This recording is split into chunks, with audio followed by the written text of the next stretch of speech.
Thank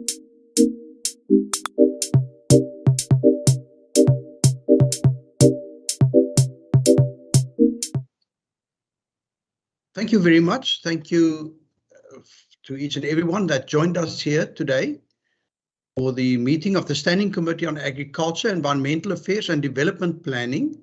Today is Tuesday, the 31st of August 2021. And on our agenda, we have a discussion on the submissions received in respect of the Western Cape Biodiversity Bill, Bill B2 of 2021. And I wish to extend a warm word of welcome to one and all of you.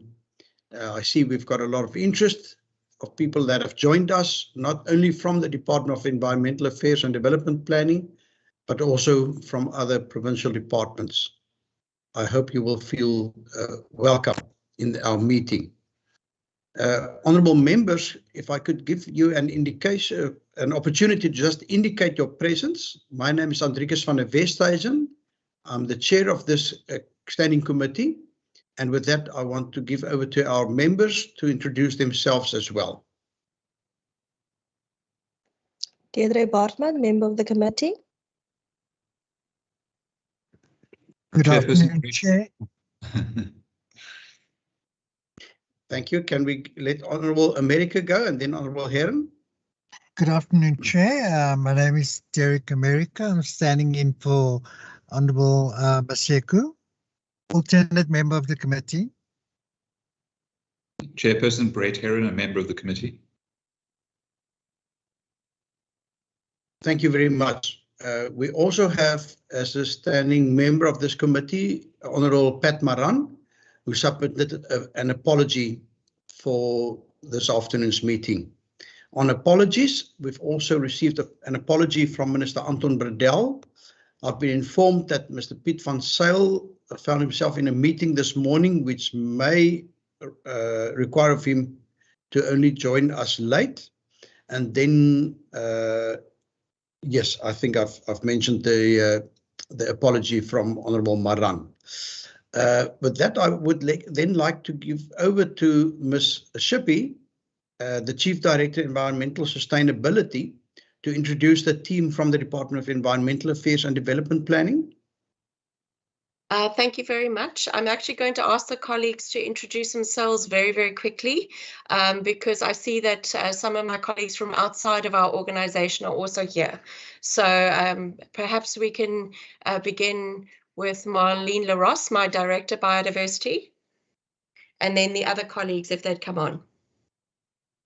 Good afternoon, honourable members. Chairperson, Marlene Larosse. I'm Director for Biodiversity and Coastal Management and have been leading the team with Cape Nature and Legal Services in the drafting of the bill. Thank you.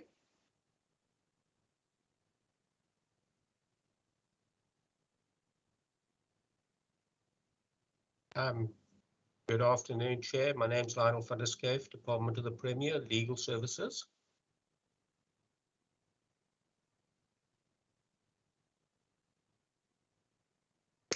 Barry Barnes. Afternoon, Chair. Afternoon, all. Barry Barnes, General Manager, Strategy and Governance for Cape Nature. Candice Morris.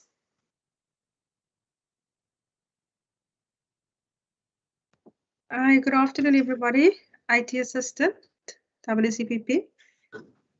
Thank you. Carol Beers. Good afternoon, Chair, and the Honourable Committee. Carol Beers from Cape Nature, Executive Director, Biodiversity Capabilities. Dion Hignett. Dion Hignett, Cape Nature. Ilse Trautmann. Good afternoon, Chairperson and members, and thank you for inviting Agriculture to this meeting. Thank you. And then I'm just checking the rest of the list, Mr. Chair. Stephanie Midgley is also online. Good afternoon, Chair and members. Stephanie Midgley, also with the Department of Agriculture. Thank you. And then any of the colleagues that I haven't picked up on. Oh, sorry. Dr. Omar, do you want to introduce anybody from your team as well that hasn't already introduced themselves? No, I think everybody did. Good afternoon, Chairperson. Good afternoon, honourable members. My name is Rosina Omar and I'm the CEO for Cape Nature. I'll be in the meeting for an hour, and then Coral Burrs and Dion Hignett and Barry Barnes will take over as well. Thanks. Good. Thank you. Thank you, Ms. Shippey, for handling this. I have had some challenges on my side with my garden services arrived late today, and there's been a lot of background noise, but I trust that my stoep is now clean of leaves, etc., and that you would be able to hear me quite well. Thank you also for introducing and acknowledging the presence of Ms. Morris. It's not often that we do acknowledge the big role that they're playing to enable us to meet in this way. And then from the Western Cape Provincial Parliament, I'm not sure if I heard Advocate Romeo Marstorp's name. Advocate Marstorp is our legal advisor, and thank you very much for joining us. And then obviously Ms. Shireen Nikak, who is keeping everything together, who's sending out the invites, and who's an excellent stalwart and help in making these meetings run smoothly. So thank you very much. Is there anybody else apart from the media that we need to introduce at this meeting? Thank you. None. And that then just quickly brings me to the rules of engagement for the video conferencing. Honourable members, you know the protocol whereby you only switch on your microphone when you wish to speak. Please use the raise your hand function, and if you need to switch on, we would appreciate it if you could switch on your video when you speak, but please keep that switched off when you're not actively participating. Please also note, and we're really grateful, that this meeting is being live streamed on YouTube. And I want to extend a special word of welcome also to those that are following us online. And then if anybody should have or be requiring technical assistance, our ITC staff, Ms. Morris and her colleagues, are available to assist. Now, the meeting today, just a little bit of background for that. The Western Cape Biodiversity Bill was referred to this committee on the 9th of June this year. We then received a briefing from the Department of Environmental Affairs and Development Planning on the bill on the 15th of June, and the committee then decided on the public participation process. The bill was then advertised in print media, on social media, and we also drew the attention of a number of specific stakeholders to this bill, and therefore we sent out such letters to, for example, all Western Cape municipalities. Then those advertisements indicated the closing date for comment as the 10th of August. Now, although, from the 15th of June to the 10th of August, we've allowed quite a number of weeks, we received 12 comments by the 10th of August, and today we are going to consider such comments. But then also after the closing date, we received a further 7 comments from people that wanted to comment on this bill. We also invited the Department of Environmental Affairs and Development Planning in the national sphere for their comment, and a number of people then extended a request or asked us for permission to submit their comments late. Now, we've only received from one person a request to present in person a presentation to this committee, and we will be therefore inviting Mr. Louis Steenkamp to our next meeting on the 14th of September. It also seems to me as if the national department only sent, let's call it, notes in terms of their responses or comments. It has not been signed off by the National Minister, Minister Barbara Creasy, and it may quite well be that between now and the 14th of September that we will be receiving a formal input then from the National Department of Environmental Affairs. So please, honourable members, what we're going to hear today might not be or will not be the last word on the Western Cape Biodiversity Bill. So I believe that Ms. LaRoche will be briefing us today on the input received.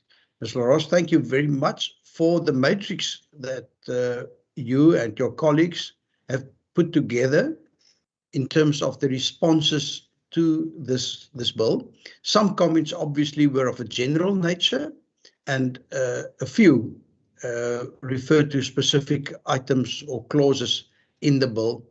And I deemed it appropriate that you just give us a general overview of the comments, and then if you can help us to go clause by clause through the document, it would be most appreciated. And with that, Ms. Shippey, I want to give you an opportunity to just say a few words regarding this bill, and then hand over to Ms. LaRoche. Thank you very much. Thank you very much, Mr. Chairperson, and thank you very much to everyone who is coming in either formally or listening in over the social medias. For us, this has been a very important process. It's also been quite a long process, but what we're looking to do is to update and revise and refresh a much more transformed engagement with the world that we have it as we do now, to make our biodiversity legislation work for us, and be able to use it in an agile manner to reduce the amount of red tape, but actually enhance the amount of protection. So there's been a huge amount of input from the teams, and a very deep thank you to our legal services colleagues who have been with us every step of the way through this process.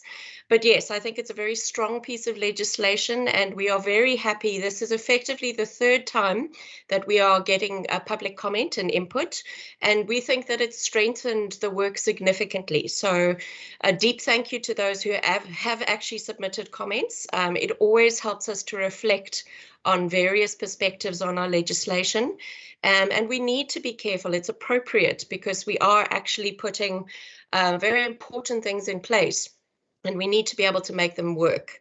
So thank you for that. And with that note, I'd like to hand over to Marlene LaRoche. Thank you, Karen. And I'm just going to leave my camera on for a few minutes to greet my colleagues and the honourable members, and then move immediately into sharing the matrix with everybody. Chair, what I will do is just give a broad overview in terms of how we feel the comments can improve and amend the bill in places. We've made recommendations on that in the matrix, and then to move, as you've requested, piece by piece, comment by comment, through the matrix with you, and then field any questions or issues that the committee members may have.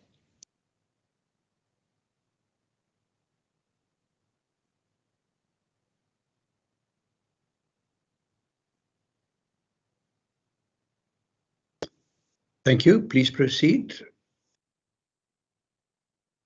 Can I confirm that you have in front of you projected the comments and responses? Thank you. We see your presentation. Thank you very much, Chair. So just to quickly reflect on the submissions received, there were 19, as the Chair has intimated, and this is the list of commentators. I will read them to you. BirdLife South Africa, City of Cape Town, Department of Community Safety, Department of Transport and Public Works, Mr. Louis Steenkamp as an individual who works in the agricultural arena, Mr. Guy Thiessen, also via WhatsApp, an individual. We received draft comments at one point from our national colleagues, and I believe we've now received the final version, which we can now move forward on.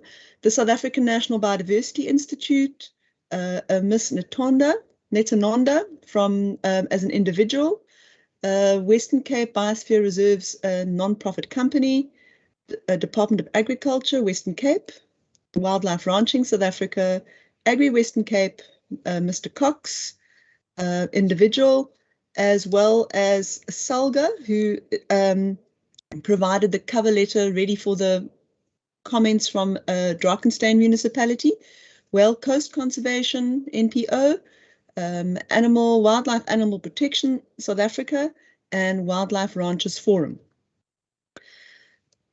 Chair, what we've received are a range of different comments and opinions in relation to the legislation. It's a really important issue to note, and I want to pick up something that Ms. Shippey has raised, is that in our process of legal reform, ultimately, which has sought to modernize and rationalize legislation, bringing together two pieces of legislation in 2012 originally that were being drafted into one amalgamated bill. In 2014, there was a cabinet decision that triggered this process for the Western Cape Biodiversity Bill. In this process, we've really sought to try and rationalize, align, and modernize the approach in the legislation, which will now carry forward and replace old order legislation on the statute books, obviously once this bill is assented to as an act by the Premier. So we have a number of general comments, many of them in support. Under that general section, I have also captured comments where comments have been raised around the process undertaken, around consultation processes undertaken, the previous advertisings that have happened. And then we move into the specific areas in relation to the bill, the definitions, the arrangements of the sections as is set out in the bill. And I think in that space, there are a few areas which we believe the bill can be amended to take on board the comments that the drafting team has considered to be adding and improving the draft bill, or the bill on the table currently. So with that, sir, I will just pause before moving into a more detailed process of looking at each comment. Thank you. Good, thank you, ma'am. I do not see any hands, any questions. Honourable members, do you want to comment at this stage? Are you happy for Ms. LaRosse to proceed? Good, I take silence as confirmation that you can proceed. Thank you. Thank you, Chair. So just as before we kick off, just to note that some of the comments want us to be more detailed, to legislate on things which may not actually require legislation. And this is something which we've really thought long and hard about as a drafting team, and given the cause for rationalization moving forward in legislation. I think it's also important to note that the landscape of law reform broadly in the environmental sector is one which is shifting and changing. That is pretty much what happens all the time, but we are in a process of law reform, specifically in the National Environmental Management Act and its SEMAs. And hence we've always needed to have a view as to what exists on the statute books and what we see as shifting and changing. And I think in that regard, we've tried to find the appropriate articulation with the expectation of what may be coming. And specifically looking at the shifts and changes that are on our horizon in relation to the sustainable use of wildlife. And I've just used that as an example. the committee is aware of the processes that have been undertaken and the processes that are moving forward on the white paper in this regard. And we have a view to that, and the way in which we've tried to articulate with this is making sure that our legislative framework, and this is a framework bill, I have to underscore that, it's a framework bill, it will be assisted through regulations for implementation, but keeping it at a framework level enables that agility and articulation with the developing legal reform processes. Okay, so having said that, I'm going to launch into the detail. Okay, so from the City of Cape Town, and often what we found in the commentators is they would have an introductory remark saying, you know, whether they're in support, and then pointing us to more detail in the comments. And so this is what we've captured, and we think it's important to capture this for all of our benefit. City of Cape Town broadly in support of it. We've noted that. Sanby also in support of this. Their comments are also structured saying they believe that the clauses in the bill, if implemented, will better promote the conservation of biodiversity in the Western Cape province. We especially support the novel provisions in the bill, including those relating to the legal adoption of the biodiversity spatial plan and those relating to administrative penalties. Okay, moving on to SALGA, I want to note for the committee that SALGA requested in the advertising process previously that the department undertook.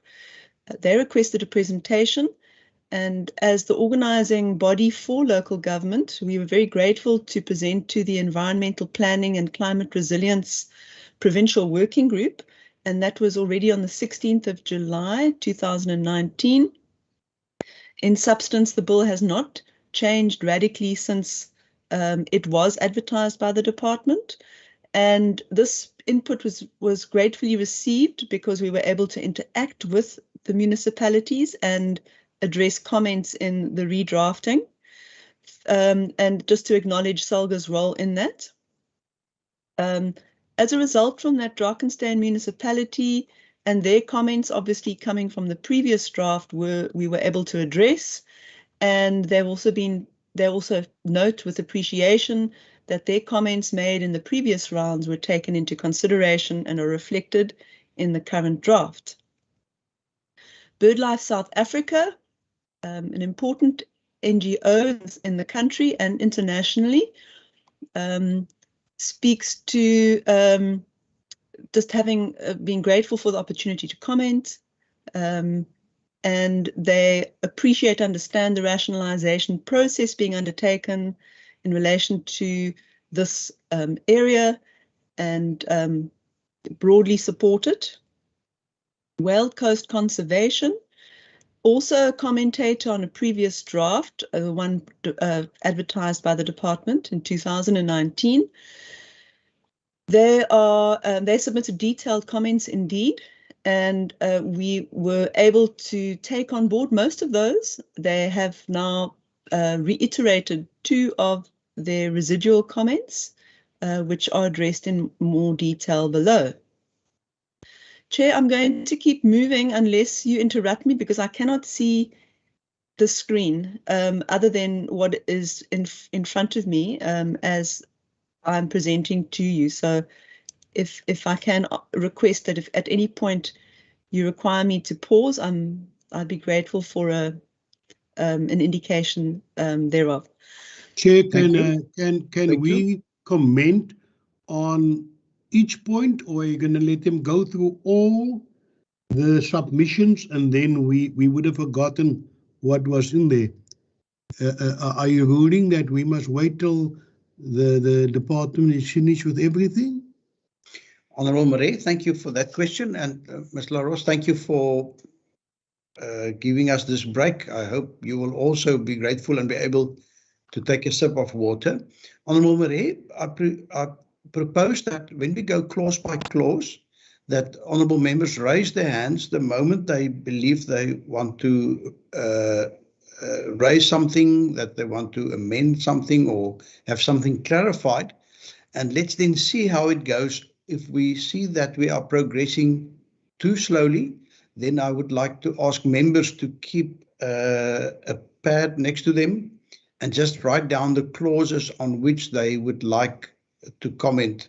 But if you know, I think we're all striving for the best end result, and if we can achieve that by first kind of finalizing clause by clause, I think that would be wonderful. Your comment on that? Chair, no, I have no problem. I can't amend what anybody has already commented in their submissions. The point I was going to ask, did any of them mention the value of a provincial commissioner, environmental commissioner? I don't see any mention of an environmental commissioner, as though it doesn't exist. That's the only thing I wanted to ask. Thank you. Good. And Ms. LaRoche, you've heard the question, and please attend to that. And then if it's fine, you can proceed. Thank you, Chair. Indeed, my reading of all of the comments and let's say dissection in detail of them, Honourable Marais, there was no commentator that raised the Environmental Commissioner as a matter in these comments. Good, thank you. Please proceed. Okay, so perhaps, Chair, if I can suggest that I go through the general comments and then pause, and then we can get into the specifics in chunks that may be more digestible for everybody. Fantastic. So our next commentator is Mr. Guy Thiessen. He speaks to some general issues, speaks to the need for the increase of marine protected areas, both offshore and coastal and estuary, and a complete ban on all blood sport of competitive fishing, wild fish, either in the deep sea, coast or estuary. Okay, so the response here, members and colleagues, is that the marine protected areas under and also the implementation of Marine Living Resources Act are actually the exclusive legislative domain of national government. However, in certain marine protected areas where Cape Nature is appointed as a management authority by the national minister, that can affect some regulation of issues. But we feel that these comments are beyond the legislative mandate of provincial government. Going to move forward. Mr. Ian Cox, also a previous commentator, he speaks to a range of issues, but principally here challenges the constitutionality of the bill and the constitutional mandate of province presenting or drafting legislation with respect to biodiversity. The comment goes into some detail in relation to the articulation of this legislation and the national legislation. As I've said, we've gone to great pains to ensure effective articulation, and also then speaks to specific requirements or specific suggestion that we reference parts of NEMA in terms of making sure that certain matters are understood with respect to the framework within which our bill works as well. He also then goes on to speak to issues in relation to the fact that that this legislation, as is NEMBA, fatally flawed legislation. And I think I will allow the committee also to read in some detail the response. What I will do, Chair, is I will read our response, because I have to assume that you can see before you the comment and are able to read it. Our suggestion here is really to speak to one of the suggestions made by Mr. Cox, which is to amend Clause 5 in the bill, which is the following addition. And Clause 5 sets out the principles of ecological sustainability. And and how these principles should apply in relation to all decisions in the province. And what we've suggested here is that we add C, which means apply the environmental management principles in Section 2 of the National Environmental Management Act. So where we request that we cross-reference, that we accede to do that, and for the ease of reading. Not that it's a necessity, because that section of NEMA applies regardless, but for the ease of reading. Okay, then in terms of responding to whether there's constitutional mandate for the province to continue in terms of its drafting of this bill, the response really from the committee is as follows: that the Schedule 4, Part A of the Constitution of South Africa lists environment and nature conservation, excluding national parks, national botanical gardens, and marine resources, as functional areas of concurrent national and provincial legislative competence. The Western Cape Province therefore has the legislative mandate to provide for the legal framework and institutions for nature conservation and the protection, management, and sustainable use of biodiversity and ecosystems in the province, and for matters related thereto. In terms of concerns voiced, that in terms of policy alignment, the bill is aligned to policy, specifically to the white paper on the conservation and sustainable use of South Africa's biological diversity. That is the current policy, notwithstanding proposed reviews of it. It is the current policy which has also informed the current biodiversity legislation in the country. So the bill is aligned to the Constitution and other national legislation, including the principles of Section 2 as described. And as I've said earlier, we suggest that an addition there in order to clarify or specify that Section 2 principles do indeed apply to the application of this bill. Okay, so the bill provides for the framework and institutions for nature conservation, and also looks at aligning itself to superordinate frameworks. The comment that states that the biodiversity bill is fatally flawed and that it ignores constitutional primacy of national government environmental lawmaking is legally incorrect. Section 41 of the Constitution states that government is constituted as national, provincial, and local spheres of government, which are distinctive, independent, and interrelated. They are not hierarchical. National government does not have supremacy in lawmaking. The comment that Western Cape Provincial Government cannot lawfully impose a system for identifying and controlling invasive species and impose its permitting system is also legally incorrect.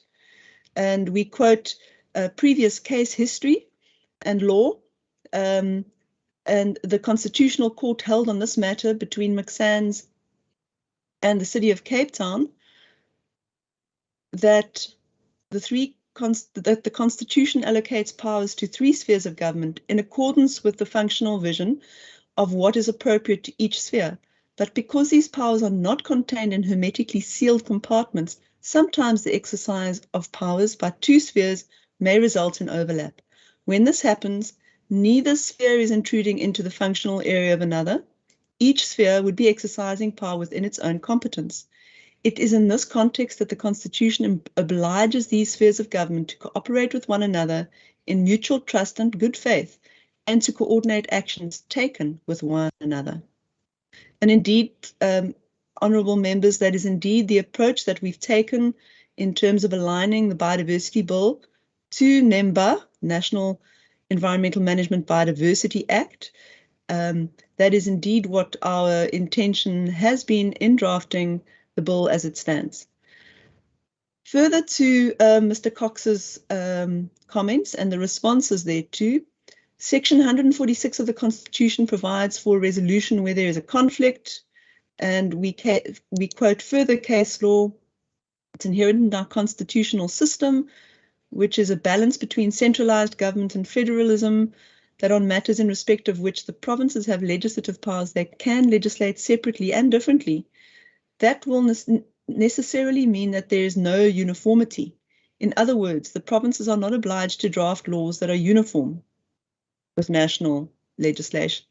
It is admitted that where provincial legislation serves a legitimate government purpose, such as promoting the rights contemplated in Section 24 of the Constitution pertaining to the environment, such legislation will not be irrational and is therefore reasonable and justified.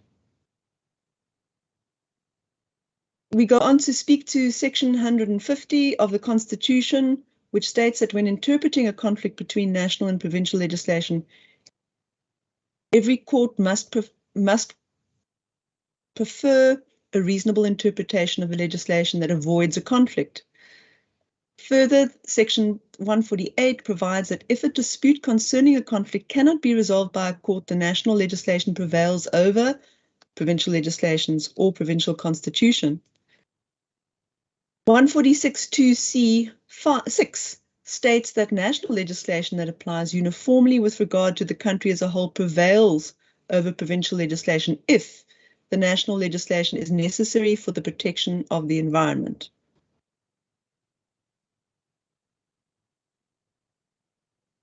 Okay, and then finally, I'm not going to move into this, but I think it goes into further justification that it's not unlawful and not unconstitutional in terms of our mandate as province to move forward with this legislation.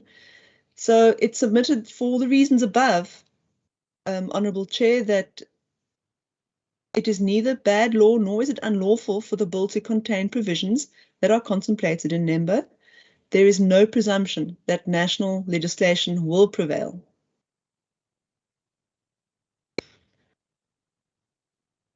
Okay, Chair, I'm going to move on to another general comment from the chairperson of the Western Cape Biosphere Reserves NPC, who makes a general comment that he notes that we are trying, in principle, that we are trying to consolidate and simplify. He supports that. His comment is on two issues, which we will be picking up later under the relevant section on biosphere reserves.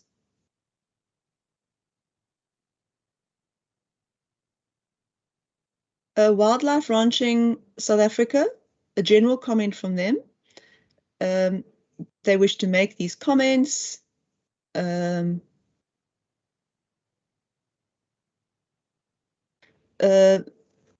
to make comment on the proposed bill and highlight the absence and deficiency of public participation process, conflicting policy development, and incomplete information. And further, for this reason, advises Cape Nature to align itself with the National Department of Forestry, Fisheries and Environment prior to any further implementation. Okay, so we have noted and addressed the comments further below because these are elaborated further. And also to note, as I have already, that the bill is framework legislation and is aligned to national legislation and policy as it currently exists. Further, that regulations to be made under Section 49 will enable more specific alignment to emerging policy for sustainable use pertaining to specific species. So that's a really important matter to consider as we acknowledge that landscape is changing and that there is a development of new policy on sustainable use, but that process is unfolding currently, and we understand that it will take place over the next 3 or so years. Further general comment, Game Ranchers Forums of South Africa. Referring to the bill, it's a long comment.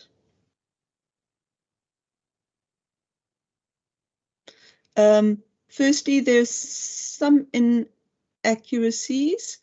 We do note that draw attention to that the Western Cape legislature is proposing a biodiversity bill in the absence of a National Biodiversity Act. That's not true. NEMBA does exist. And also then in relation to the draft policy position paper that has been published, remember, it only deals with elephant, lion, leopard, and rhinoceros, and broader issues of sustainable use may be dealt with further in a more general white paper on sustainable use of biodiversity resources moving forward. The commentator then speaks to the draft NEMBA white paper, which I believe they're not in agreement with. I think this organization also submitted their own comments on that framework, which we believe is not directly relevant to this bill in terms of those specific items which have been raised in the comments on the draft white paper to national government are really in line with the species that we've mentioned, elephant, lion, leopard, and rhinoceros. So the second issue, I think, which is important to note in this instance is the elaboration on the policy issues, and that the referral to what this organization assumes DFFE to be doing through that process. What we've reiterated in our response here is that this is framework legislation. We've written it specifically with the intention to be agile and to be able to align specifically on sustainable use issues as they pertain to specific species in how Section 49 has been crafted. Moving then on to a further comment by Game Ranchers Forum. Public participation. The comment here that consultation is a prescribed requisite for lawmaking, and that the comment here is that Cape Nature has not conducted any public participation process in this regard. And the response in this is also to note that in April 2014, the Cabinet granted approval to amalgamate the draft Western Cape Nature Conservation Board Amendment Bill that was of 2012 at that point, and the draft Western Cape Environment Conservation Bill of 2013 into one consolidated bill. And as a result, the first rationalized bill then was produced in 2015. And this predates the 2020 framework. And we have been moving forward on that basis because we are replacing some very old order legislation, honourable members, legislation which has been on the table for review for many years.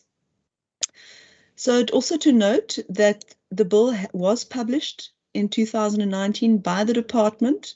So this is prior to entering into this parliamentary process within the Western Cape Legislature, in order to elicit the comments that we did receive.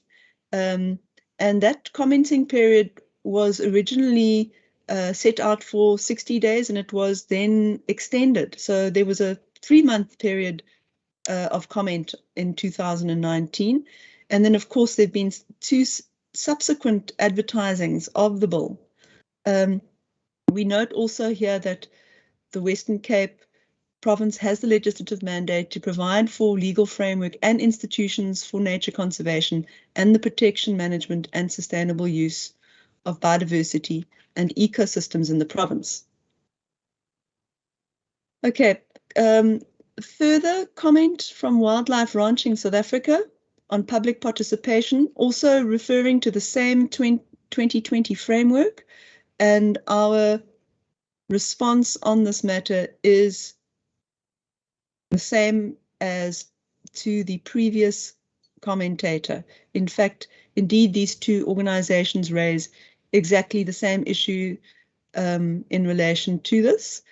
Then further, the issues raised in terms of public participation as well.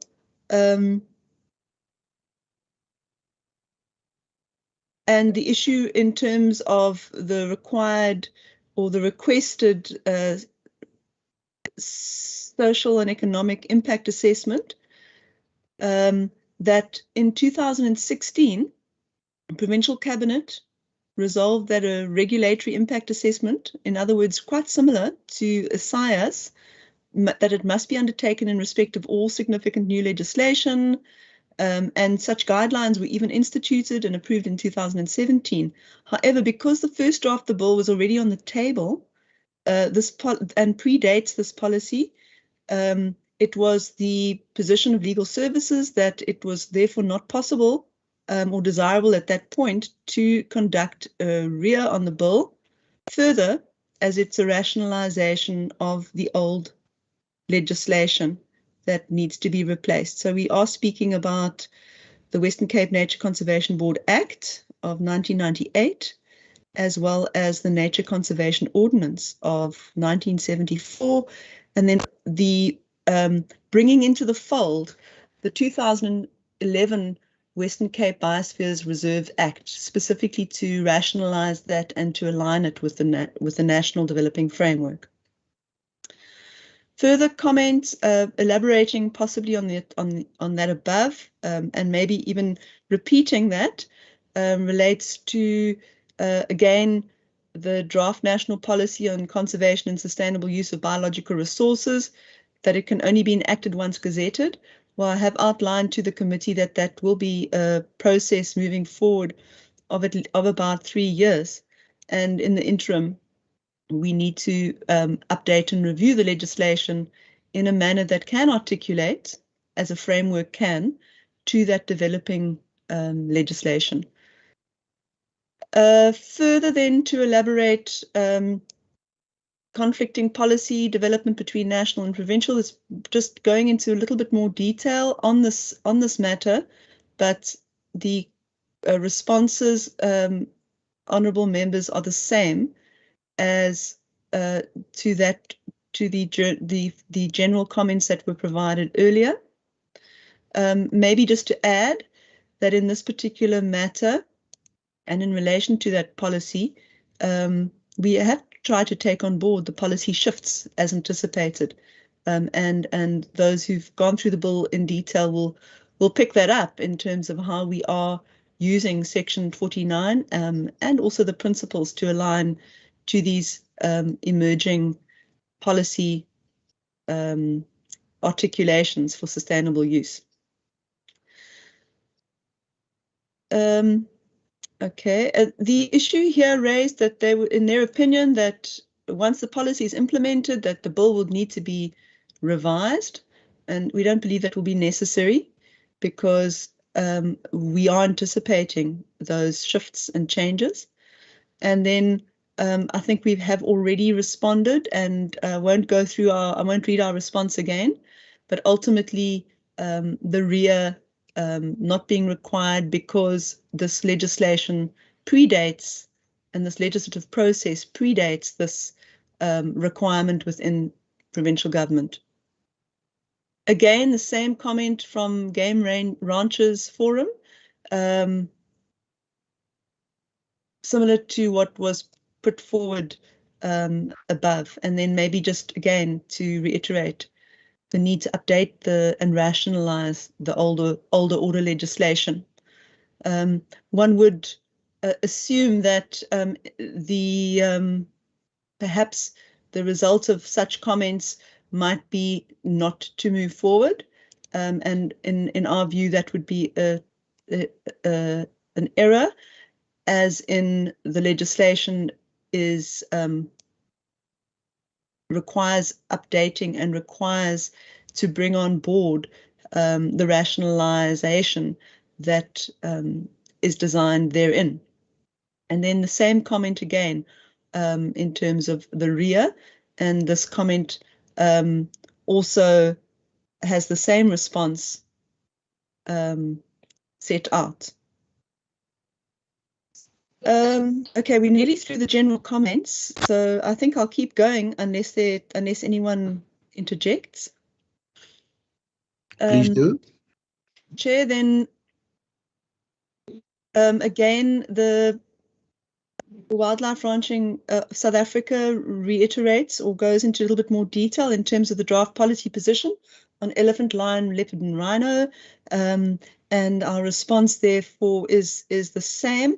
And absolutely, I mean, the parts of this which we completely agree, we want to ensure that the engagement of the WRSA will thus be appropriate in the development of the regulations, in the implementation of those aspects of the bill. And we, as I've said before, have tried to anticipate how we can articulate and remain flexible without, needing to consider frequent or sweeping amendments in the near future.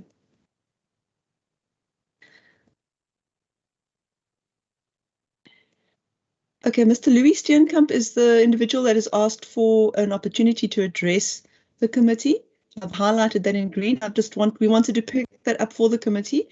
The issues that Mr. Steenkamp raised are really important, but for the first two areas really fall outside of the specific remit of the bill.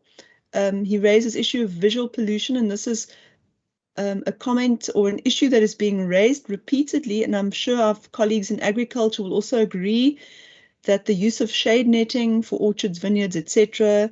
There's increasing concern seeing the trajectory, for example, in Europe, where you have areas covered with shade net, which cover, areas about 10 times the size of Stellenbosch. Impact of that. However, this is beyond the specific remit of the biodiversity bill, and we believe that this is more appropriately addressed in broader environmental and agricultural legislation rather than in the bill. So we don't, on review, believe that there are any changes recommended directly as a result of that comment. In terms of garbage and litter management, and this relates to the first comment as well, pieces of shade net, etc., also lying around and also accumulating.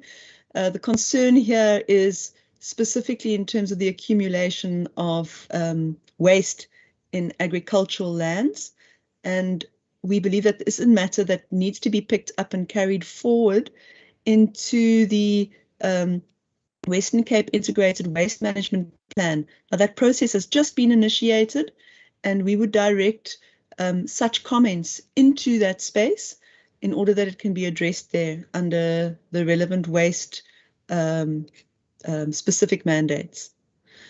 Mr. Steenkamp then also raises issues in relation to the cost of conservation, and specifically in terms of farm owners that, for example, have really important biodiversity on their land, and the costs associated with really trying to manage that and to be good stewards of the land. We do note that, and we speak specifically to in our response here that stewardship approaches can include both rates, rebates, and income tax incentives, and they are available to landowners. This is provided for in national legislation already in terms of such relevant legislation, but it's also important to note that what we're trying to do in this process is enable the rationalization of legislation through the bill so that reprioritization of resources to focus more proactively on these matters can actually be undertaken.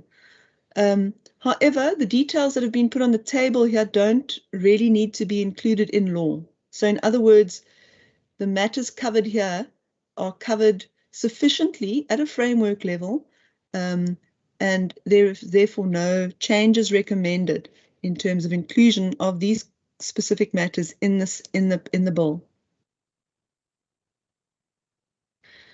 Moving on then to Western Cape Department of Agriculture. They have put forward, and I think broadly in support in terms of the processes we're moving forward with, specifically wanting, and we'll pick this up in more detail later, a stronger focus on climate change adaptation, and we'll address those in detail as we get to them.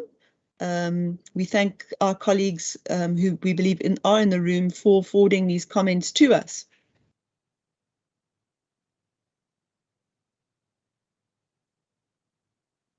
Okay, and Agri-Western Cape.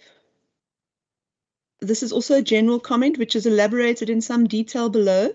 So they raise the issues of their concerns that the Minister has wide powers or will have wide powers in terms of declaration of mountain catchment areas, the management of mountain catchment areas, and ecosystems or ecological infrastructure in need of special protection. They were also a commentator on the 2019 version of the legislation. We have seriously considered their inputs and have also now considered the revised views that they've put on the table.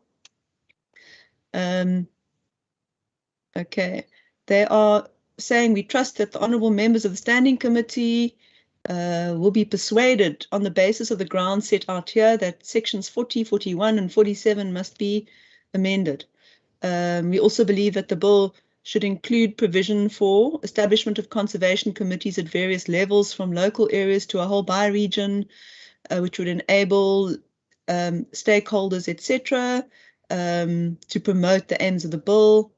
So in general, I feel that there's a lot of support coming from Agri-Western Cape, but they obviously have concerns in relation to those areas, which we will go through in detail.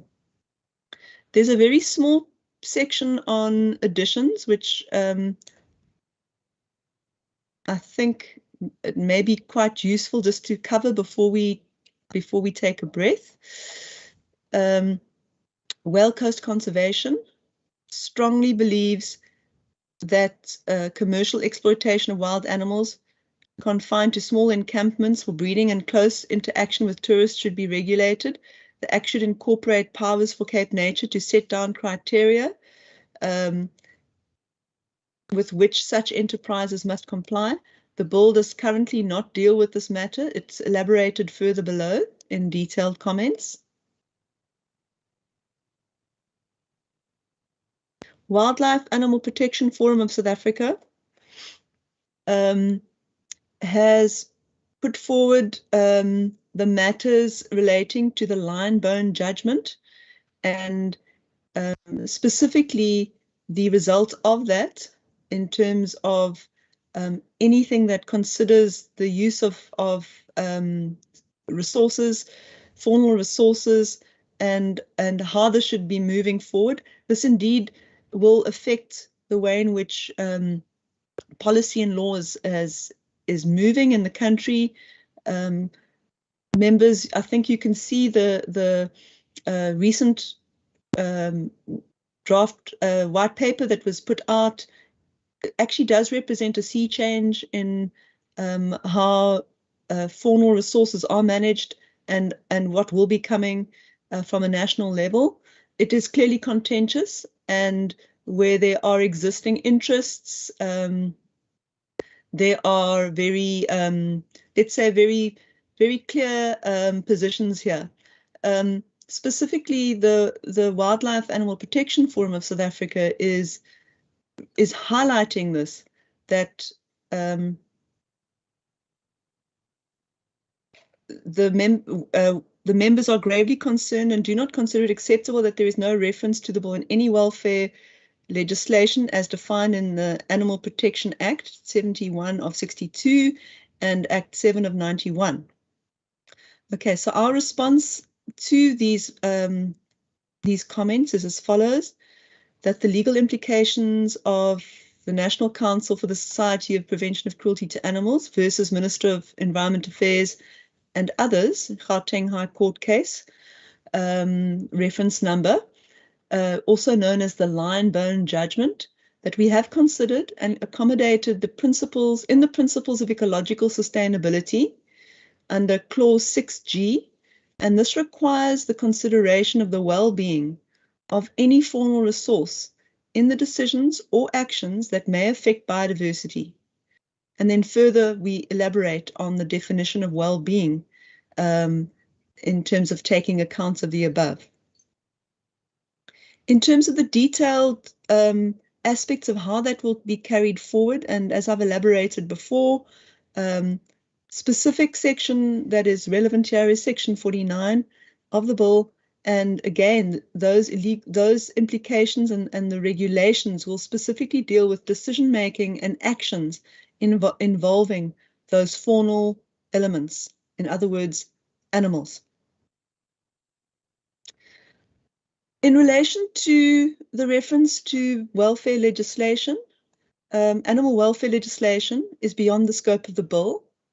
Animal welfare is largely regulated by the Animal Protection Act and the Societies of Prevention of Cruelty to Animals Act, and addressed in terms of the requirements of restricted activities that will be regulated and have a bearing on welfare issues, for example, requirements for enclosure, etc. And also to note that the National Council for SPCAs has this legal mandate.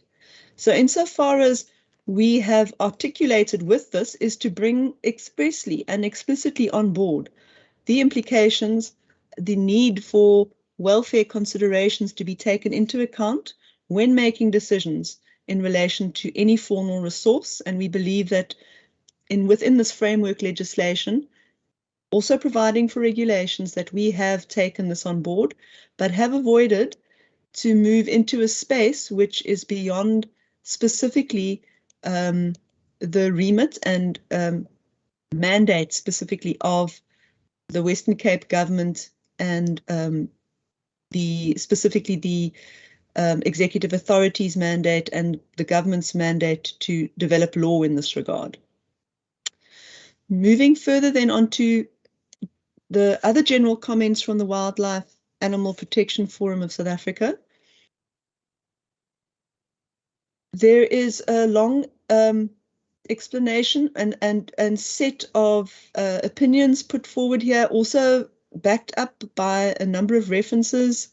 It speaks to the changes in our landscape. It speaks to the impacts of what is happening out there in the landscape, and also highlights issues of planetary crisis.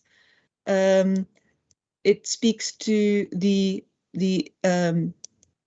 ongoing depletion of our natural resources, and it warns of the potential complete collapse of society as a result.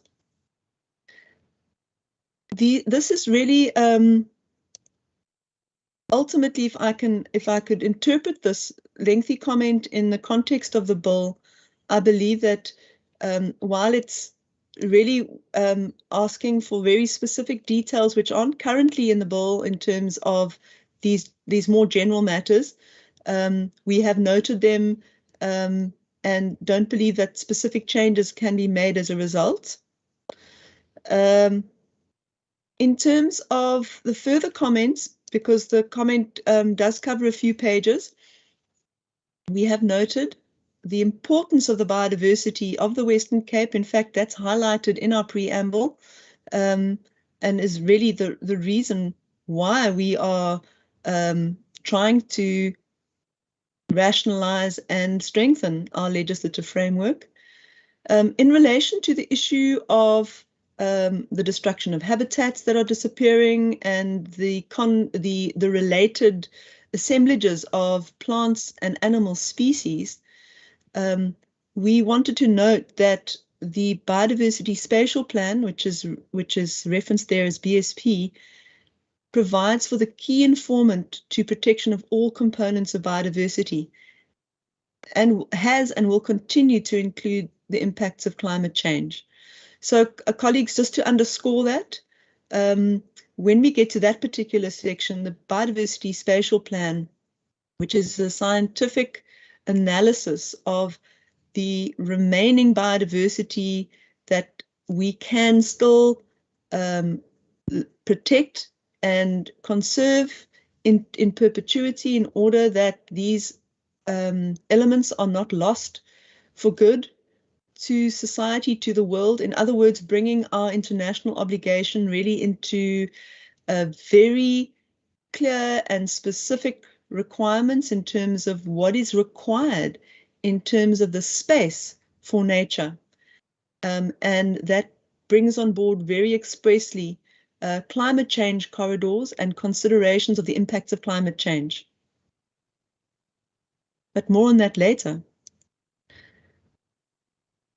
Issues of relating specifically here to industrial fishing and aspects in terms of fishing and inland pollution, etc. Yes, members, our legislation is not hermetically sealed as described earlier, nor is our legislative competence. However, we must respect where national government has the exclusive domain for setting out law. And we've repeated that here in our response.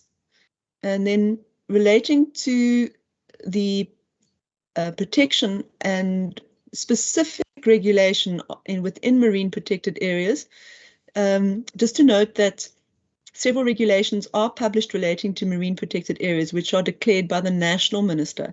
And those are usually very specific to a protected marine protected area in terms of whether it's open for harvesting of certain resources, or if indeed it's closed, and other matters in terms of use. So those regulations are promulgated by a national government. Moving on to more general comments in terms of the use of inappropriate language, and this is under quite a large section as well. What we have tried to do is we've tried to align our language specifically to maintain consistency and uniformity, but we do note the comment. Also, the requirement that is motivated, that we need a new vision. Indeed, moving forward in the post-2020 global biodiversity framework is indeed what the province is doing. We note the comment.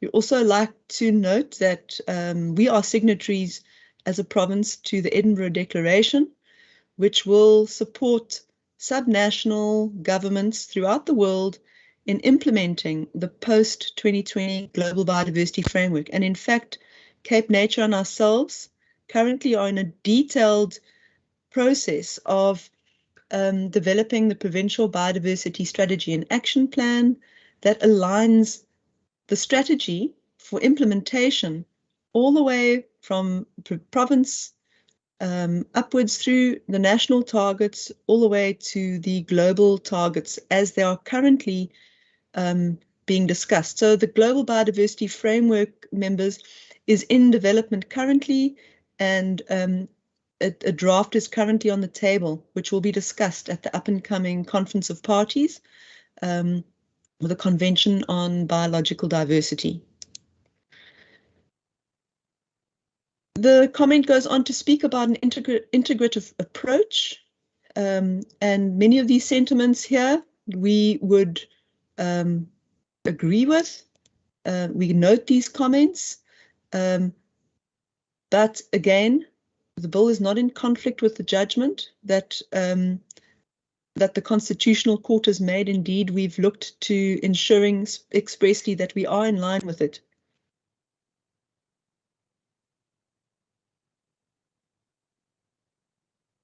Further comment, just to finish off on this particular general comment, is the inclusion of Ubuntu as part of the vision to conserve biodiversity, vision and respect and care. And this vision and principle and approach of Ubuntu, I think is something which we we would probably all embrace. However, to legislate on it within this bill, we believe is beyond what is required in terms of the legislation. Moving on then to another further comment, Agri Western Cape. These are elaborated in some detail below that actually I believe is going to be better for us to deal with under those relevant sections. So those relevant sections will be, as the commentator has pointed out, aspects of the NEMBA and legislation, or let's say mechanisms provided for under NEMA as well as NEMPA. So we will deal with these issues in detail. It is effectively an elaboration or an introduction to the detailed comments which come later. Okay, further additions, general, public accountability and responsiveness, provisions of public consultation around the implementation of the bill, the issues that have raised here that are also addressed in the detailed sections below. The one issue that we've addressed in this particular general comment is the need for a representative body to advise the provincial minister, and the comments there too. It is important to note that these functions that are expressed here are already the domain of Cape Nature's board, and such additional advisory body at the provincial level, we believe, would derogate such role and legal mandate as it exists, and as such, those are already accommodated within the mandate of the board. Then there are other structures which are addressed later, also by the same commentator, and we will deal with those bit by bit as we get to them. Another general comment from Agri Western Cape, really urging us to go and to introduce strategic ecosystem-based approaches to managing farm-river interface in the Western Cape.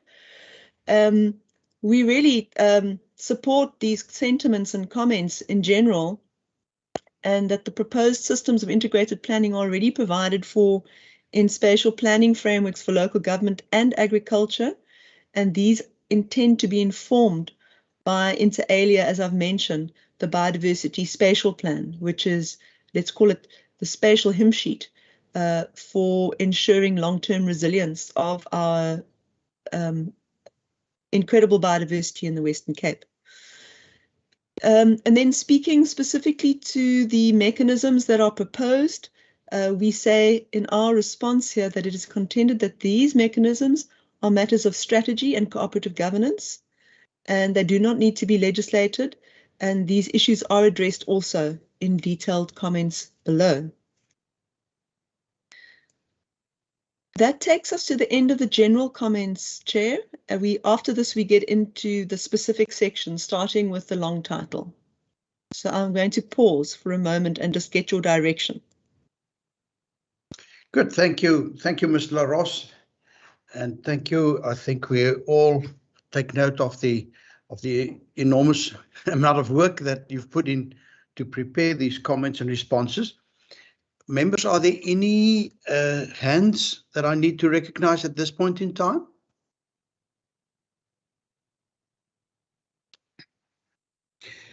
In the absence of that, can I just ask Advocate Marsdorp, there was a comment on the or question on the constitutionality of this legislation or its legal standing. Would you like to comment? Have you also been able to consider that comment?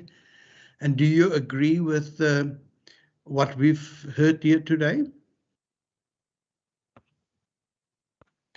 Thank you very much, Chairperson. Chairperson, of course, when I'm confronted with a bill, then my first question to myself even is it constitutional? And the first port of call is to revert to the Constitution. In this instance, as we know, the issue pertaining to environment is a concurrent competence. And when I then peruse the bill, so if I say it's concurrent, it means that province does indeed have legislative competence, which makes that competence constitutional. So when I peruse the bill, one is then very much alerted to a provision that may go beyond what a province can do, and that may go beyond what, for example, an MEC, a provincial minister, may do. So having done that perusal, I'm satisfied that the provisions of the bill do not stray beyond the provincial legislative competence, and that crafting a bill of this nature, and to the extent that it seeks to provide, is indeed within the provisions of what is intended in Part A of Schedule 4 of the Constitution, that it is a concurrent legislative competence. So the short answer to your question, Chair, is exactly that there is a competence for province to produce a bill of this nature. Good, thank you. Thank you, Advocate Marsdorp. Any other questions at this time, members? None. So, Ms. LaRosse, I hope you have been able to take another sip of water, and please, will you take us further through your document? With pleasure, and thank you very much to Advocate Marsdorp as well for the support that we will be getting through this process. Looking then at the specific sections, the long title, Wildlife, Animal and Protection Forum of South Africa, the long word, the word ecological is often excluded when quoting the constitutional principle of ecologically sustainable use to provide for the framework and institutions. So the amendment proposed by this organization is to provide for the framework and institutions for nature conservation and the protection, management and ecologically sustainable use of biodiversity and ecosystems in the province, and for matters incidental thereto. We note this comment, and the bill is required to address other aspects of sustainability in terms of sustainable use of biodiversity and ecosystems. And I think that's the response to that. Having said that, later on, the same commentator has spoken to issues of where we indirect reference to the constitutional principle, and there we have considered the changes that were proposed. But in the long title, we believe that there are broader aspects of sustainability in terms of sustainable use of biodiversity and ecosystems that need to be considered, and hence we would not support that change in the long title. Moving on to the preamble, and this comment also from the same organization.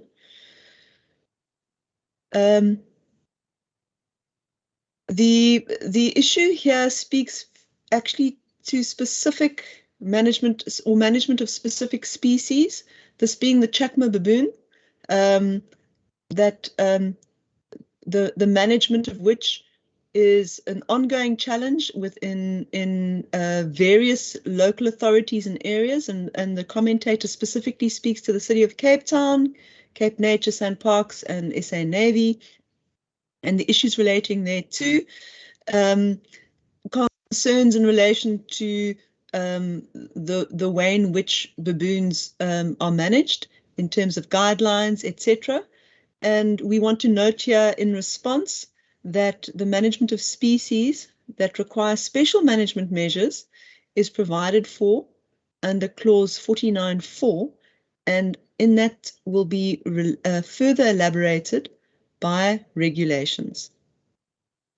Okay, so we have not responded in more detail because this does go on in terms of the specific role that baboons play, and I think all of that is acknowledged. It's just the extent to which one and how one can regulate these matters within a framework statute, and to note the approaches to make sure that these aspects can be regulated under subordinate legislation.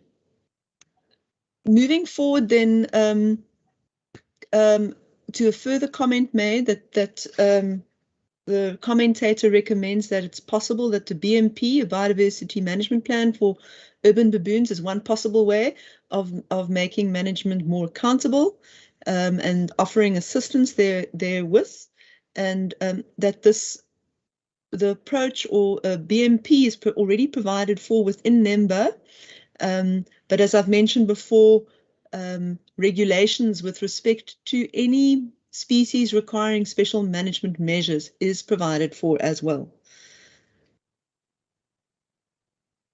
Okay, and then also just to note, although this process I think will start to unfold in the current policy, that the specific role and financing of bodies dealing with well, animal protection and welfare, I think is also going to be undertaken. And again, the approach within the bill is to be able to articulate effectively with that. Again, another comment on the preamble from the same organization, speaking to whereas Section 24 of the Constitution of the Republic of South Africa, 1996, provides to have environment protected for the benefit of present and future generations.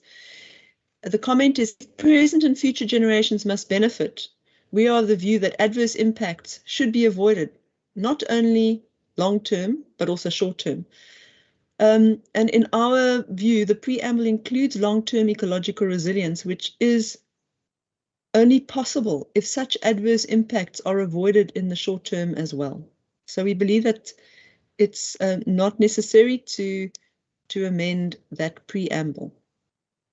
We move now on to clauses, the clause 1, which is the definition section, and we are then going to deal firstly with a comment from the City of Cape Town.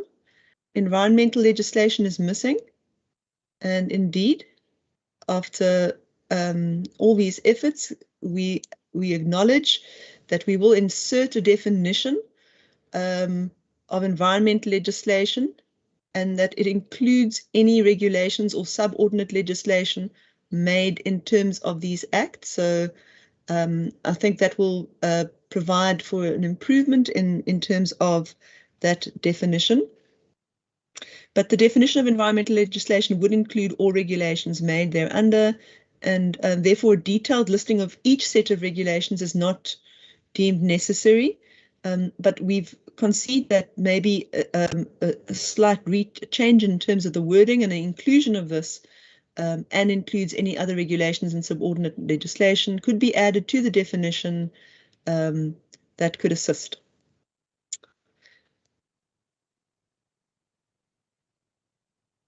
Spatial Land Planning and Land Use Management Act, they're saying, is missing. We want to note that this particular piece of legislation is referred to twice in the bill, and the drafting approach is to reference it fully in that section. It is also not part of environmental legislation, so we don't want to list it there under. The comment in terms of spatial development framework is missing. And where we refer and use and refer to it is specifically in articulating the biodiversity spatial plan and spatial development frameworks of various descriptions, because it is important to note that SDFs can come in different species, including a local, municipal SDF, provincial SDF, and indeed even a national spatial development framework. And what we've suggested as a response to that is that in order to take account of that, we will add the definition. Spatial development framework means a spatial development framework as contemplated in Spatial Planning and Land Use Management Act of Act 16 of 2013. This to anticipate a question, why aren't we referring specifically to LUPA? LUPA confines itself obviously to provincial and local spatial frameworks, and indeed it's very likely and highly desirable to see the BSP taken into account, the biodiversity spatial plan also taken into account in national spatial development frameworks. So we would support including thus, in response to the City of Cape Town's comment, a further definition for spatial development framework. Further then, to respond to the comments, threatened ecosystems is missing, as gazetted under NEMBA. Well, we just want to note that indeed we do not we don't use the term threatened ecosystems. In any event, it's dealt with in terms of NEMBA, and we do not propose to duplicate such listings in the bill. I think I've missed something, and that is specifically in terms of a comment, and you can see the bit that's been pasted into this was from the City of Cape Town's previous comments from Alderman Dan Plato in the 2019 version, and that comment referred to, and which they've put back on the table, is that the draft bill does not allow for or require interaction with spatial development frameworks of municipalities, which are increasingly reflecting biodiversity layovers, and I think that means overlays. This appears to be an oversight. It is recommended that the draft bill provides for biodiversity provisions in all municipal spatial development frameworks.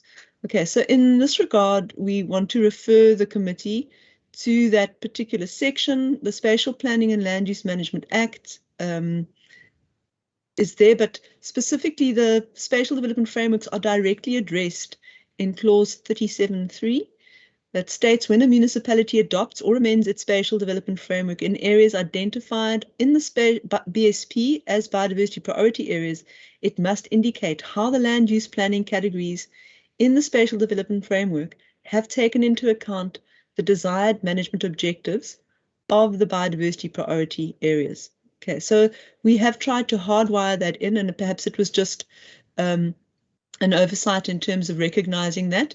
That particular section, members, does refer to those sections of the legislation, SPLUMA, the Municipal Systems Act, and LUPA, and I can provide for the benefit of the committee just the explanation of those, because it references those sections, and unless you have those statutes in front of you, you may not remember what they are referring to.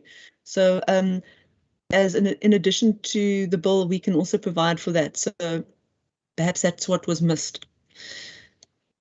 Looking then further on to the aquatic definition of aquatic resources, this issue raised by Wildlife Animal Protection Forum of South Africa, requesting to add all aquatic systems, not only aquifers, water courses and coasts, to include the oceans. We have already spoken to the oceans being outside of our direct legislative mandate, but however, we have aligned our definition of water resources with that of the National Water Act, and we do not use the word or the term aquatic resources.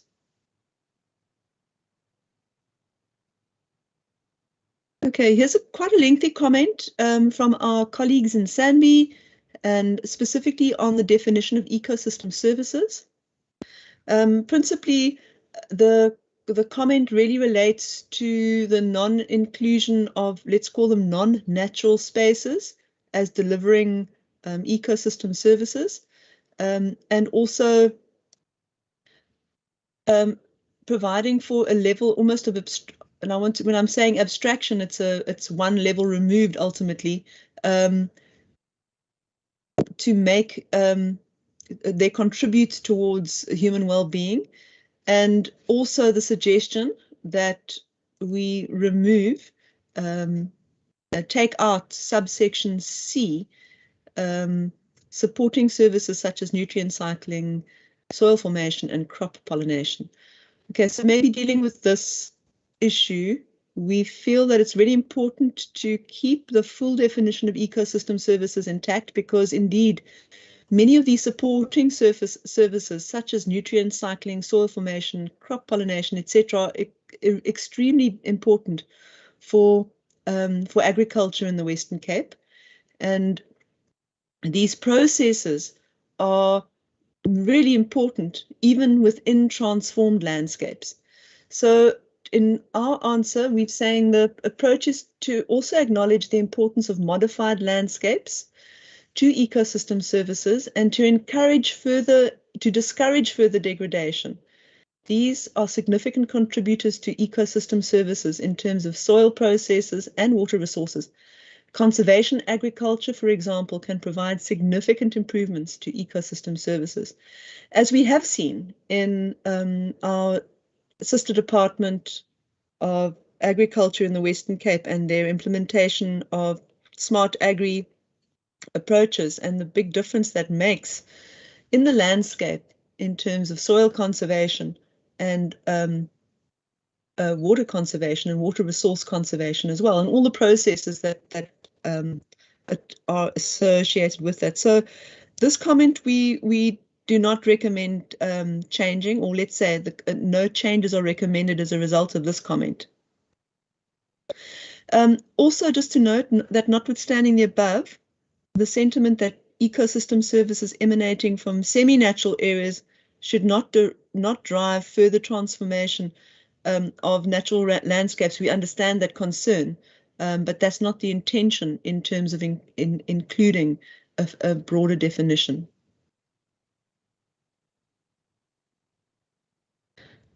Okay, moving on to the clause, still on clause 1, definition of hunt. Hunt defined as shoot or poison. Poison is an indiscriminate harmful substance which is in contradiction with the interpretation, objectives, and application of this bill. Yes, it's by no there's no cause to promote such uses at all. However, the bill includes all of these measures in order to enable compliance and enforcement of such activities through regulating the use. In other words, the restricted or prohibited activities, your definition is required to be broad if you would like to regulate these aspects, specifically in terms of the management and use of any faunal resources. Long-term clause definition also, I believe, from the Wildlife Animal Protectionist Forum of South Africa. Long-term means a period of 50 years or longer. Short-term effects should also be considered, since the Constitution refers to benefits for present and future generations. The team believes that change is not necessary, but we'll further down, you will see that there is a related change that we would like to see taken on board, or we recommend taken on board, but not in this particular instance. Definition of landowner. Okay, this is, I believe, from our comment, Sanby. We propose that the term right of occupation replaces the term real right in the Act. In our view, real right is too wide in scope. That term can include rights such as servitudes held by third parties who do not reside on the land. As you're no doubt aware, servitudes typically do not afford the holder the full right of control over land, a characteristic held by all other classes of persons contemplated in subparagraphs 1, 2, and 4. We thus propose that paragraph 3 is deleted. Alternatively, we propose that the reference to real right is qualified in an appropriate manner. And this then describes the change that they're recommending. Our response here, and there was some effort put into the definition of landowner in this regard, because it's quite important to be comprehensive. The definition provides for various categories of ownership, including those exercising real rights as in some circumstances, compliance and enforcement matters might affect such parties. So, for example, someone with a real right impacting or creating adverse effects, but who was not specifically categorized, we would then not be able to take any compliance or enforcement action if they're not included, or if that category is not included within our definition. And then furthermore, it is submitted that holders of real rights need to be notified of certain matters. For example, then clause 40 sub 5 regarding the declaration of a mountain catchment area. So we believe it's important to maintain the current definition. Okay, the next comment is a matter of drafting and provincial constitution.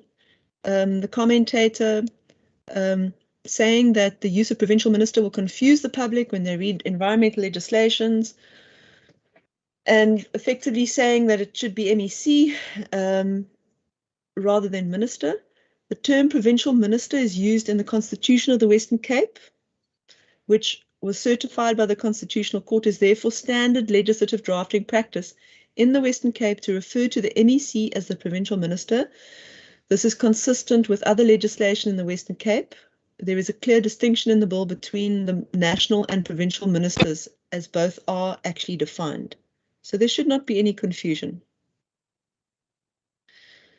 Going back to further comments on clause 1, resilience. In relation to an ecosystem or ecological infrastructure, means the ability of the ecosystem or ecological infrastructure to withstand disturbances thereto while retaining the same basic structure, etc. And the request that we include regenerative practices must be implemented as well. We note this, but do not see it as necessary, and also to note that regenerative practices are one mechanism that can be employed, but there are others too. Sustainable. Sustainable means the use or impact on biodiversity, so the request that sustainability must be associated with ecological. And then we've just noted that the specific definition that we've taken for sustainable actually has expressly been defined in order that the content of the definition describes the use of that word within the bill, and we therefore do not want to change it. We would recommend that it is not changed. Well-being, a comment also from Wildlife Animal Protection Association. Well-being means a state where the living conditions of a faunal biological resource are conducive to its health. The use of well-being instead of welfare is not in line with the legal and constitutional frame of the country. Well-being and welfare must both be included. We have suggested some definitions. Okay, and I think they come further down. The drafting team has used the term well-being as it's seen as more appropriate and accurate in the context, specifically in terms of the role of biodiversity and conservation management, vis-a-vis the role of other organizations responsible for welfare. Moving further then to definitions. Let's see. That the definitions is incomplete. And obviously, members, the definitions that are included in the bill are only the definitions of words that require definition that are actually used in the bill. The commentator speaks to a range of terms that are not used in the bill.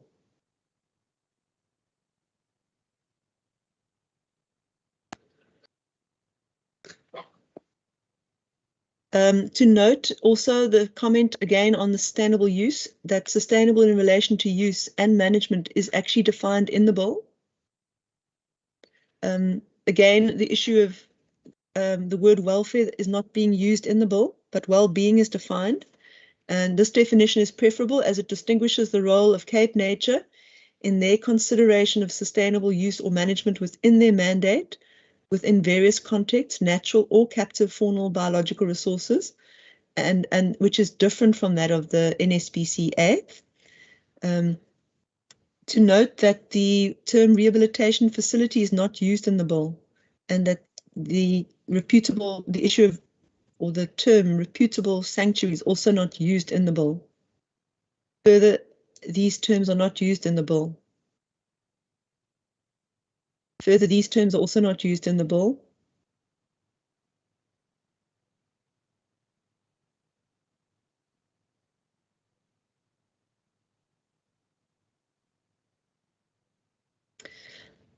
Okay, colleagues, moving on to comments from Department of Agriculture on, we've moved into a new section now, section 2, clauses 2.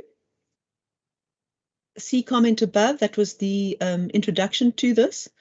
So under the objectives of the bill, the suggestion is that we amend, ensure the long-term ecological sustainability and resilience of biodiversity, ecosystem services, and ecological infrastructure through implementation of the principles of ecological sustainability contemplated in Clause 6 of the bill, the protection of priority biodiversity and ecological infrastructure. And then the request is that we add, and through the implementation of the principles of climate change adaptation. Okay, to deal with this matter first, Objective 2C directly addressed the need to ensure that resilience of ecosystems is proactively ensured. Thus, the implementation of climate change principles is intrinsic to the objective. We would not recommend the referral to principles which are not defined either within this legislation. And so we suggest that this particular clause is not changed. Objective 2D, ensure that human well-being and the long-term resilience of society and the economy through the conservation of protected areas, biodiversity, ecosystem services, and ecological infrastructure, and through the implementation of ecosystem-based adaptation. We don't disagree that this is definitely one of the mechanisms which we need to use and will use, but ecosystem-based adaptation is one of the mechanisms to ensure human well-being and long-term resilience, not the only mechanism. And we are concerned about this addition to the exclusion of others.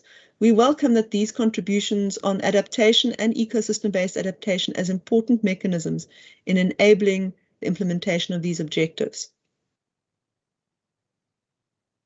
Moving on to further onto Clause 2, again, comments here on Wildlife Animal Protection Forum of South Africa, where they refer to specific objectives of the Act, where we refer here to 81M of the Western Cape Constitution, as well as ensuring the long-term ecological sustainability. The view expressed here is that point B contradicts point C, since point B refers to present and future generations, while point C only mentions long-term ecological sustainability. We argue that every action should be ecologically sustainable in both short and long term. Sustainable should always include ecologically, while it was omitted several times in the bill. So we have described, or we have explained what how sustainable is defined in terms of use and management. And paragraph B was inserted to align to the objectives of the bill with the wording of the Western Cape Constitution, and then to note that long-term sustainability does not exclude sustainability in the present as well.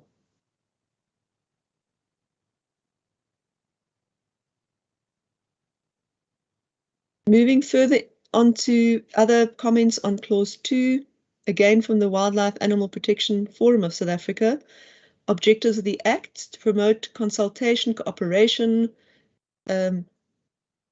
etc., and specifically to provide for the addition of ecologically sustainable use of biodiversity and ecosystem services in the province, that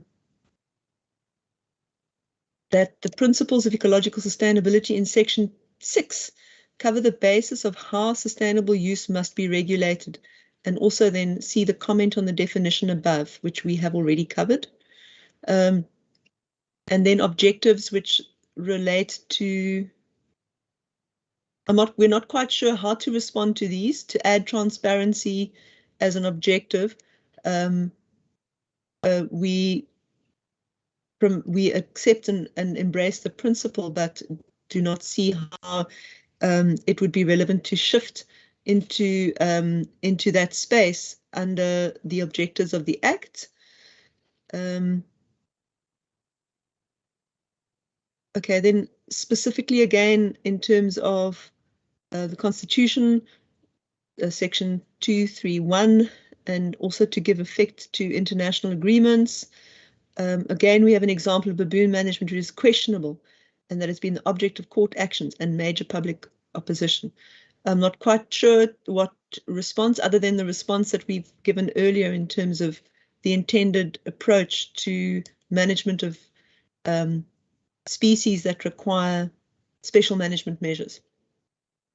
Moving further on Wildlife Animal Protection Forum, staying on Chapter 2, Clause 6.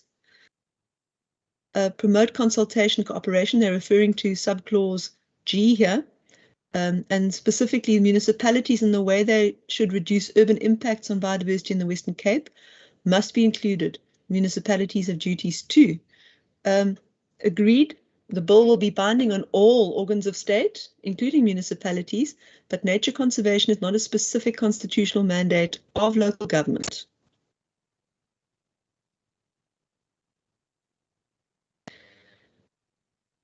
Again, on clause 6, and specifically in terms of the application of the bill, every organ of state whose decisions or actions may affect biodiversity or the environment in the province must apply the principles of ecological sustainability, which are to take account of the benefits and intrinsic and use value of natural resources and ecosystem.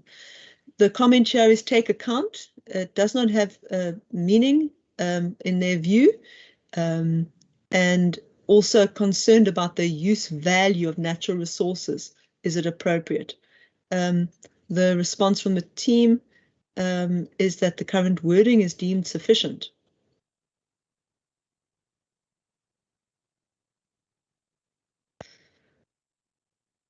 Moving forward then, I think same commentator on the same section. Ensure that biodiversity and ecosystems are protected, maintained and rehabilitated in a manner that enables the attainment of targets for conservation set by the province.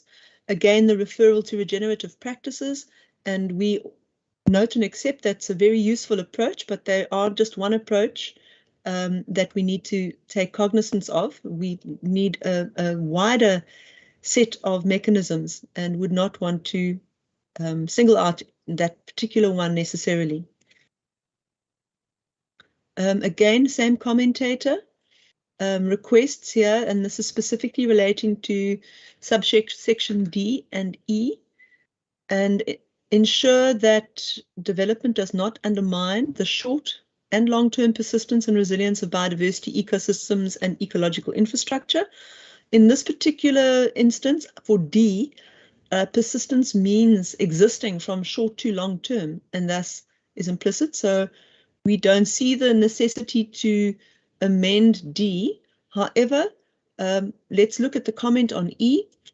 E, ensure that conservation and resilience of biodiversity for the benefit of present and future generations are given priority over the interest of any member or members of any community.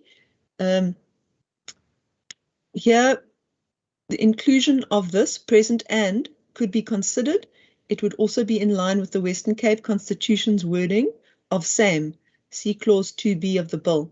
So in this particular instance, suggesting that we could amend that clause to 6E to read as follows: ensure that conservation and resilience of biodiversity for the benefit of present and future generations are given priority over the interests of any member or members of any community. Okay, moving on. Same commentator, same section. ensure that indigenous biological resources are used in a manner that is ecologically sustainable and takes into account the welfare and well-being of any faunal biological resource involved. To add welfare is their suggestion. As described earlier, the word welfare is not used in the bill, but well-being is defined and used. This definition is preferable as it distinguishes the role of Cape Nature in their consideration of sustainable use or management within their mandate, within various contexts, which would be natural or captive faunal biological resources, which is different from that of the NSPCA.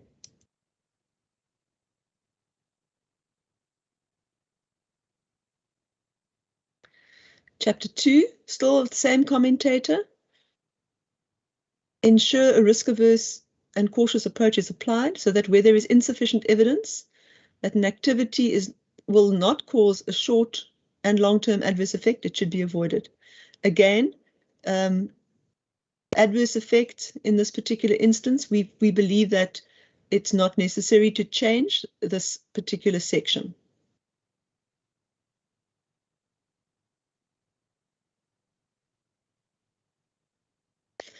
Same commentator, which speaks to the principles or additional principles of ecological sustainability.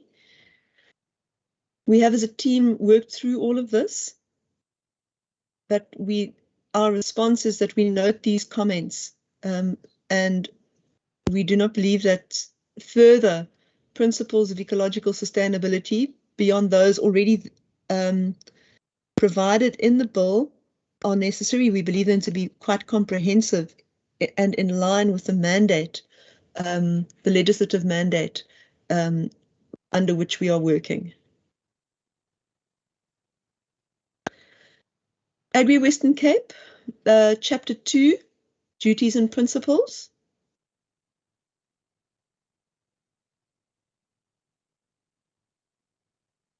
This is an introductory description to the comment that comes later. And this is the listing of the NEMA principles. Okay, and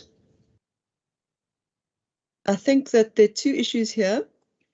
Well, actually, there's the main issue here is that we concede, as we have already, that we need to make a cross-reference as the commentator requests, after listing the NEMA principles, that the principles contemplated in Section 2 of NEMA, we believe, do apply regardless of whether they are specifically referred to. But again, for the ease of the reader, to amend Clause 5 to include and apply the environmental management principles in Section 2 of the National Environmental Management Act. So this is a recommended amendment to yourselves. Then also to note that NEMA as an act was not included in the bill in terms of the list of environmental legislation. And we agree that this is an omission and this needs to be included in the definition. And we thus suggest that we include Environmental Management Act in the list contained in the definition of environmental legislation. That was an oversight and it needs to be corrected.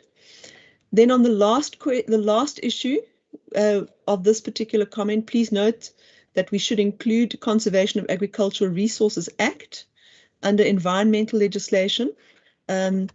We contend that CARA, as it's also known, is not environmental legislation, even though it does directly impact on the environment and agricultural resources, but it falls outside of the legislative mandate of the executive authority responsible for environmental management. So we would not suggest including CARA in the list of legislation.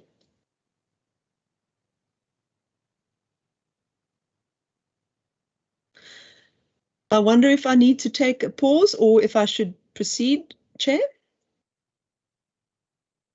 Thank you, Ms. LaRosse. I don't see any hands. And from that, I take that you can proceed No hands, please proceed. Thank you very much. Chapter 3, administration, which speaks to the various functions of the minister, provincial minister, the duties of the head of department, and the specific commentator is the Wildlife Animal Protection Forum of South Africa, that we should be including, for example, specific clauses that speak to the urban environment. And we want to note here in our response to this quite general comment on Chapter 3 that the bill is provincial legislation that applies throughout the province. There's no distinction between urban and rural contexts, and that it applies within municipalities and within urban areas. Wildlife Protection Association Forum of South Africa, again referring to the functions of the minister, and also again referring to municipalities needing to have duties to be accountable for the protection of biodiversity in implementing One Welfare, One Health principles. Again, nature conservation is not a specific constitutional mandate of local government. However, the bill is binding on all organs of states, including municipalities. The bill is provincial legislation that applies throughout the province in rural and urban contexts. Moving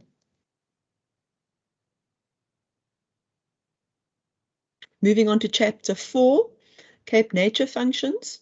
Again, the comment here from the same organization. The issues here are that the bill is not clear on priorities to recover ecosystems that have been degraded, damaged, or destroyed.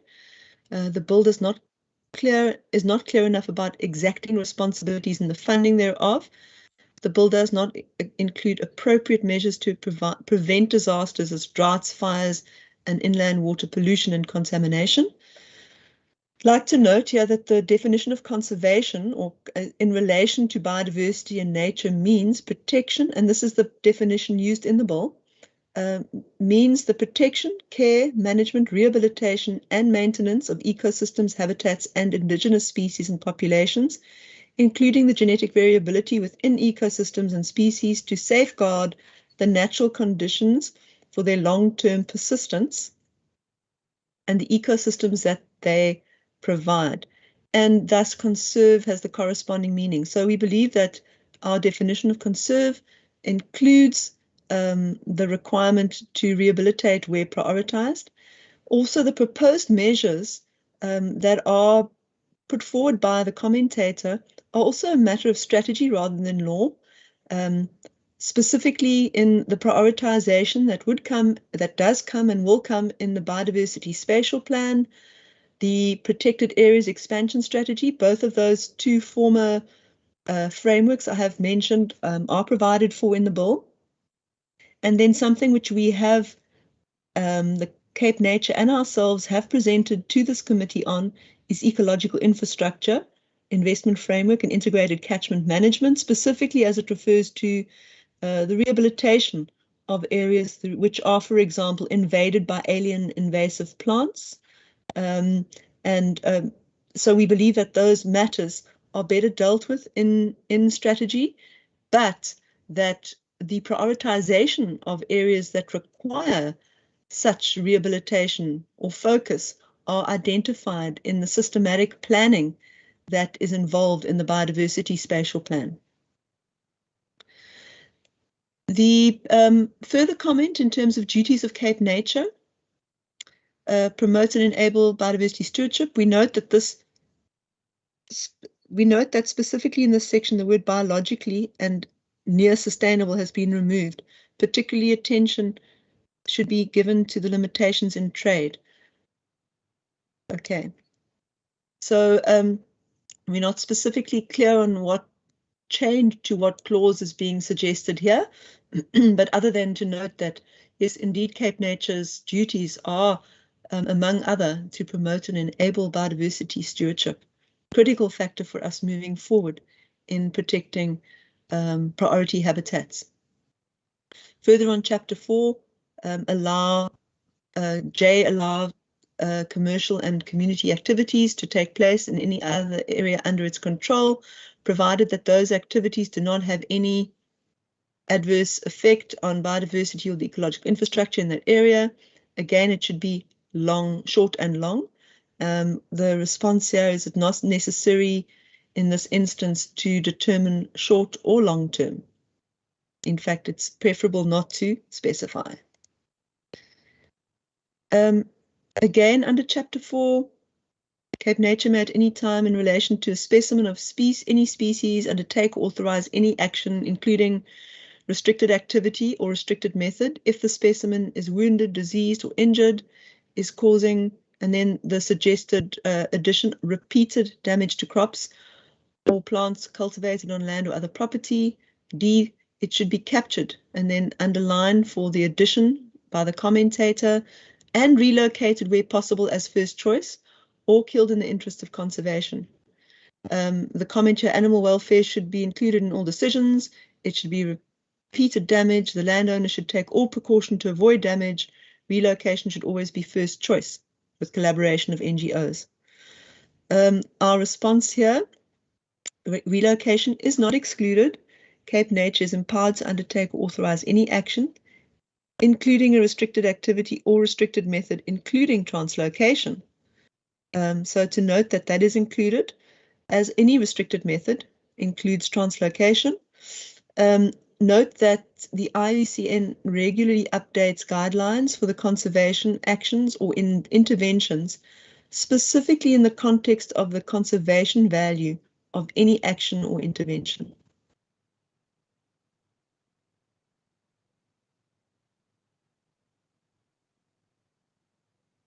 Okay, moving on to a new commentator for this comment, Whale Coast Conservation. Advisory committees. Under this particular section, clause 11, 2 sub L, hang on, what is that? Maybe it's just an error there. I'll clarify which specific subsection that is. It gives Cape Nature the power to establish one or more advisory committees to assist it in fulfilling any of its functions in terms of this act. Cape Nature, they're saying, should also be given the power to require the management authority of any registered protected area to also appoint an advisory committee to guide the management of the protected area. For this to be effective, the composition, role, and function of a protected advisory committee should be set down in the Act. An advisory committee should be defined. Okay, in this particular instance, and this was a comment that we have discussed before, so the interest of coherence and alignment, the Western Cape upholds NEMPA, which is the Protected Areas Act, in terms of establishing and managing protected areas, and also the national regulations on for the proper administration of nature reserves, 2012, within which protected area advisory committees are supported, and a parallel system of such advisory committees is not supported. So members, just to note that insofar as is possible, we do not want to provide for any additional requirements beyond NEMPA for advisory committees. As such, NEMPA provides for that framework, and also in terms of the regulations provides for advisory committees to be instituted, and we are already implementing such systems within the Western Cape, and not seen as desirable to create a parallel system for such. Notwithstanding this, any specific matter that Cape Nature wishes or sees desirable to establish an advisory committee for, it is able to do so. It is just within the realm of the protected areas where we do not wish to duplicate such. Going back to the Wildlife Animal Protection Forum South Africa, and now moving into Chapter 5. Chapter 5 deals specifically with the Biodiversity Spatial Plan. And again, referral here to the need to require proactive restoration of degraded ecosystems, given the amount of ecological damage that has already occurred. Measures must be put in place. for large-scale rapid restoration of ecosystems, etc., etc. Specifically investing in regenerative practices. Okay, maybe just deal with that specifically in this particular issue.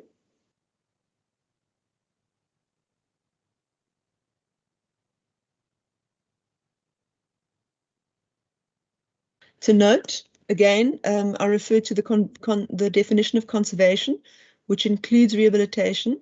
Again, the proposed measures, we believe, are a matter of strategy rather than law, but that will be picked up in the biodiversity spatial plan in terms of directing us as a province towards priority areas, spatially defined, in terms of the protected areas expansion strategy, directing us to priorities for increasing the protected areas estate or areas under protection.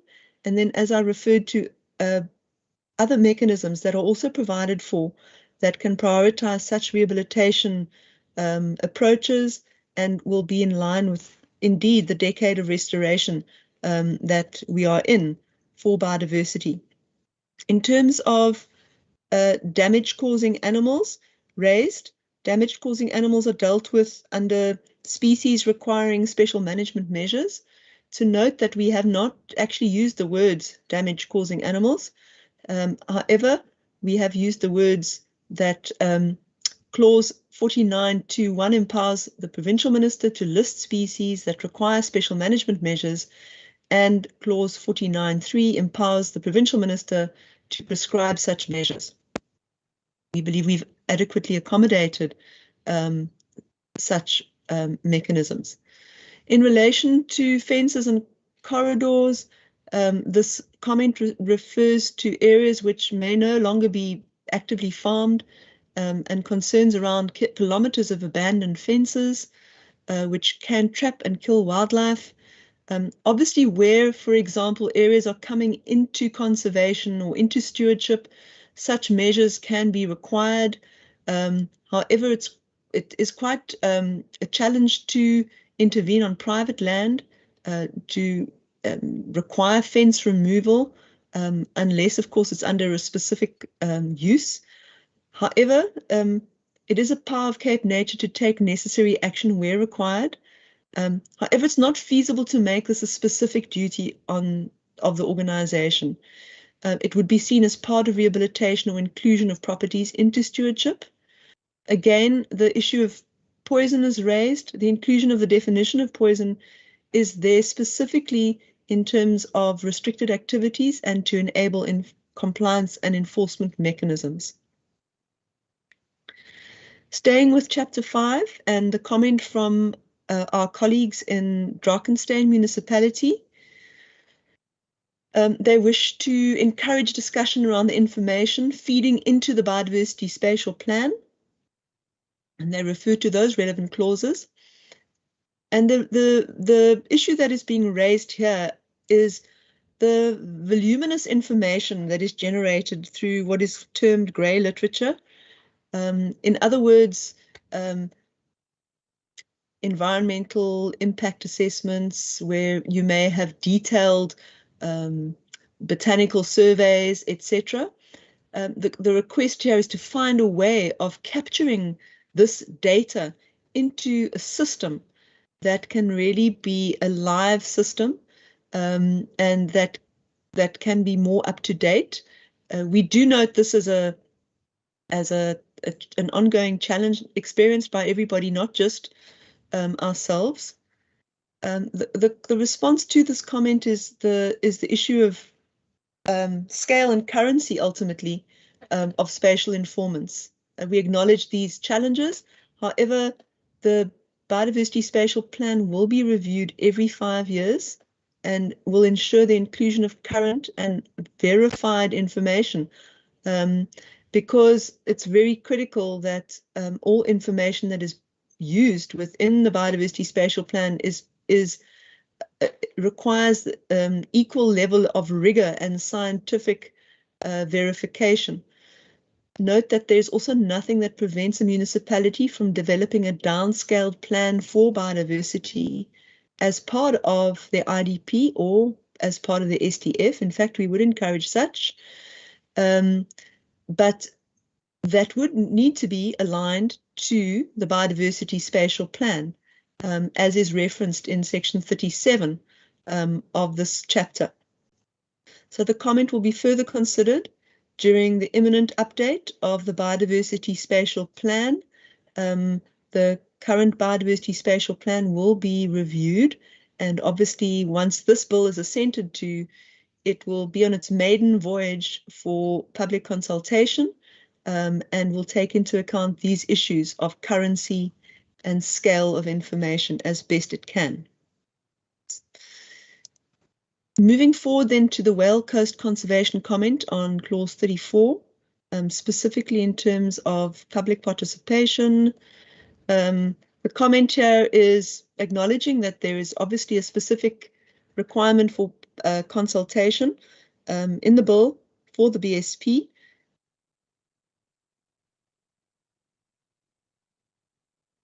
But specifically the concern that there should, however, be a requirement for comments and response schedule to be prepared and made available to the commenting authority parties, in order that those who participate in the commenting process can see that their input was considered.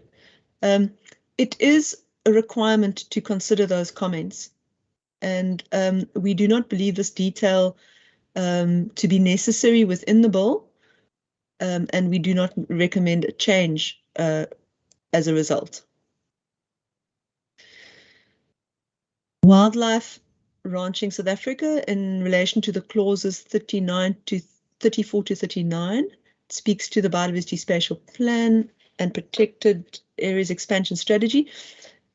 Specifically, they wish to highlight once more that two of the biggest objectives of the Western Cape Biodiversity Bill conflict with the objectives of the National Draft Policy Position Paper.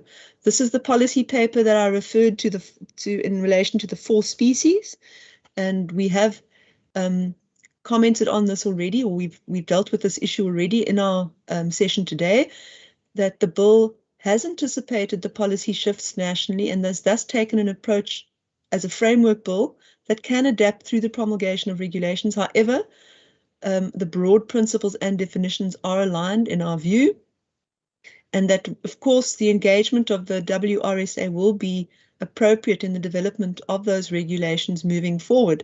Obviously, in coordination in a way that can articulate effectively with our national policy, our national developing policy.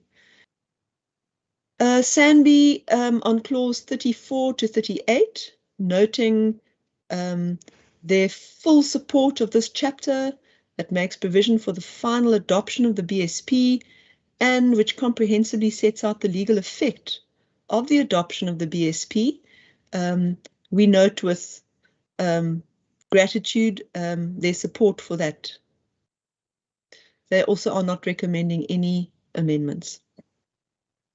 Western Cape Department of Agriculture, clause 35E, ensure that the ecological infrastructure in the province is maintained, ecosystem fragmentation and loss are avoided, and the resilience of ecosystems and human communities to the impacts of climate change is strengthened. And it says specifically the request is to add through adaptation. The comment in terms of the drafting team considering this seriously as an amendment is their view is adaptation is only one mechanism through which the resilience of ecosystems and human communities to the impacts of climate change is strengthened, and we would not want to limit only to this mechanism through the inclusion of through adaptation, as that would exclude other such mechanisms.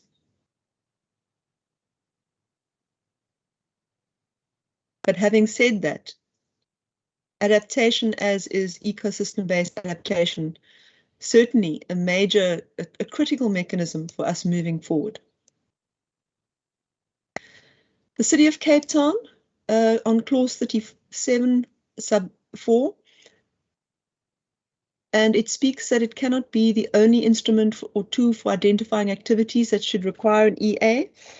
In terms of listing notice 3, also provides for certain listed activities. The comments were submitted previously, we have considered this and we have taken this on board.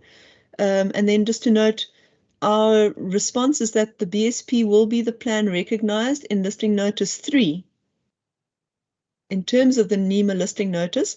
However, this does not replace other triggers in relevant notices. So to note that an EA can be required for various reasons. It can be triggered for various reasons. What we are trying to do in this particular section is to make sure that the BSP is the trigger. In other words, the priority ranking within the BSP is such trigger that requires that EA. And but having said that, there are many other triggers which this does not replace.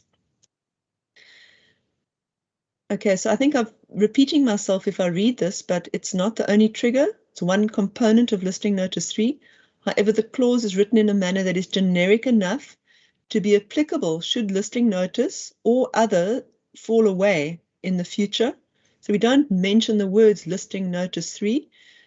We've drafted it in a manner which is generic or general enough to refer to such, and that the clause deliberately refers to the wider environmental legislation rather than individual instruments. So in other words, honourable members, that we don't want to limit the application of the BSP for an assessment only in terms of the NEMA listing. There may be other requirements under other legislation or other environmental legislation that we would also say the biodiversity spatial plan is the framework that needs to be considered in such. Staying with chapter 5 and moving back to our commentator, Wildlife Animal Protection Forum South Africa, referring to the biodiversity spatial plan, where we provide specifically for, we provide specifically for guidelines. So within the biodiversity spatial plan, it speaks to the content of the biodiversity spatial plan. What is it? It provides guidelines that set out the desired management objectives for land and resource use in each category of biodiversity priority area. D, provide spatial planning and land use decision-making guidelines to ensure environmentally sustainable development and resource. Again, the suggestion of ecological, which is underlined, use and ecological and spatial resilience in the province. The comment here is saying that guidelines are not sufficient. They are not accountable. We need legislation. And then also to note that they're saying that within this, to promote resilience to climate change through regenerative practices. Okay, now in this particular instance, to note that the BSP has got a very specific use in terms of it being the spatial priorities for biodiversity moving forward, both in decision-making, to inform decision-making and planning, and protected forward planning for protected area expansion. And in this instance, we believe that guidelines are sufficient and necessary in this context. We have looked at the Municipal Systems Act, the Land Use Planning Act, and SPLUMA in this regard, and have specifically hardwired it into that.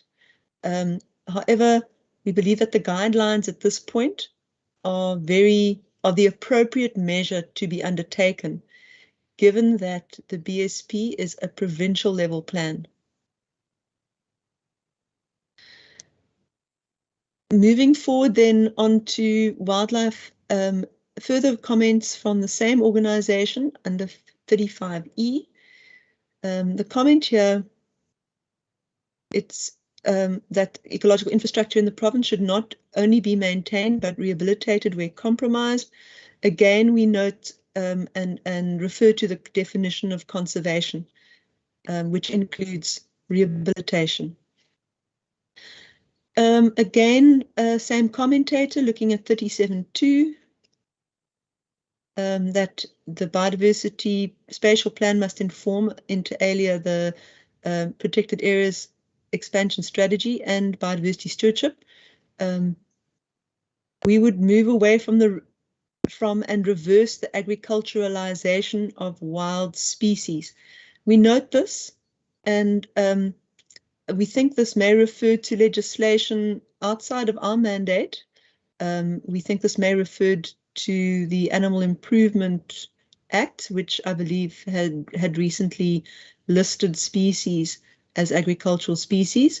To note here that this comment is not relevant to this particular section of the legislation, or indeed the bill. Access to sacred places should be granted to Indigenous people. That's a further comment. And the response here is access is facilitated through the legislation, including NEMPA, and we don't believe that that specific change is required here. The issues of access are also expressly addressed in the objects and the principles, but further enumerated in protected area legislation.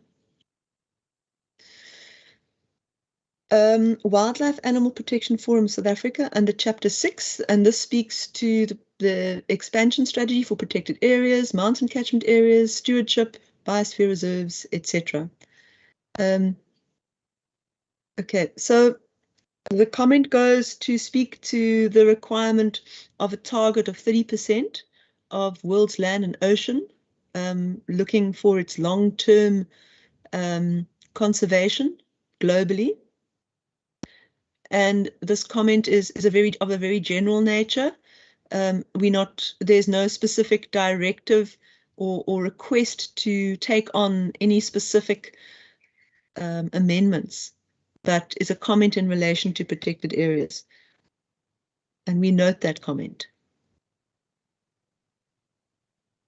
And maybe just to say that it's indeed the intention through the protected areas expansion strategy to meet national targets and to bring the Western Cape's contribution to national targets and international targets.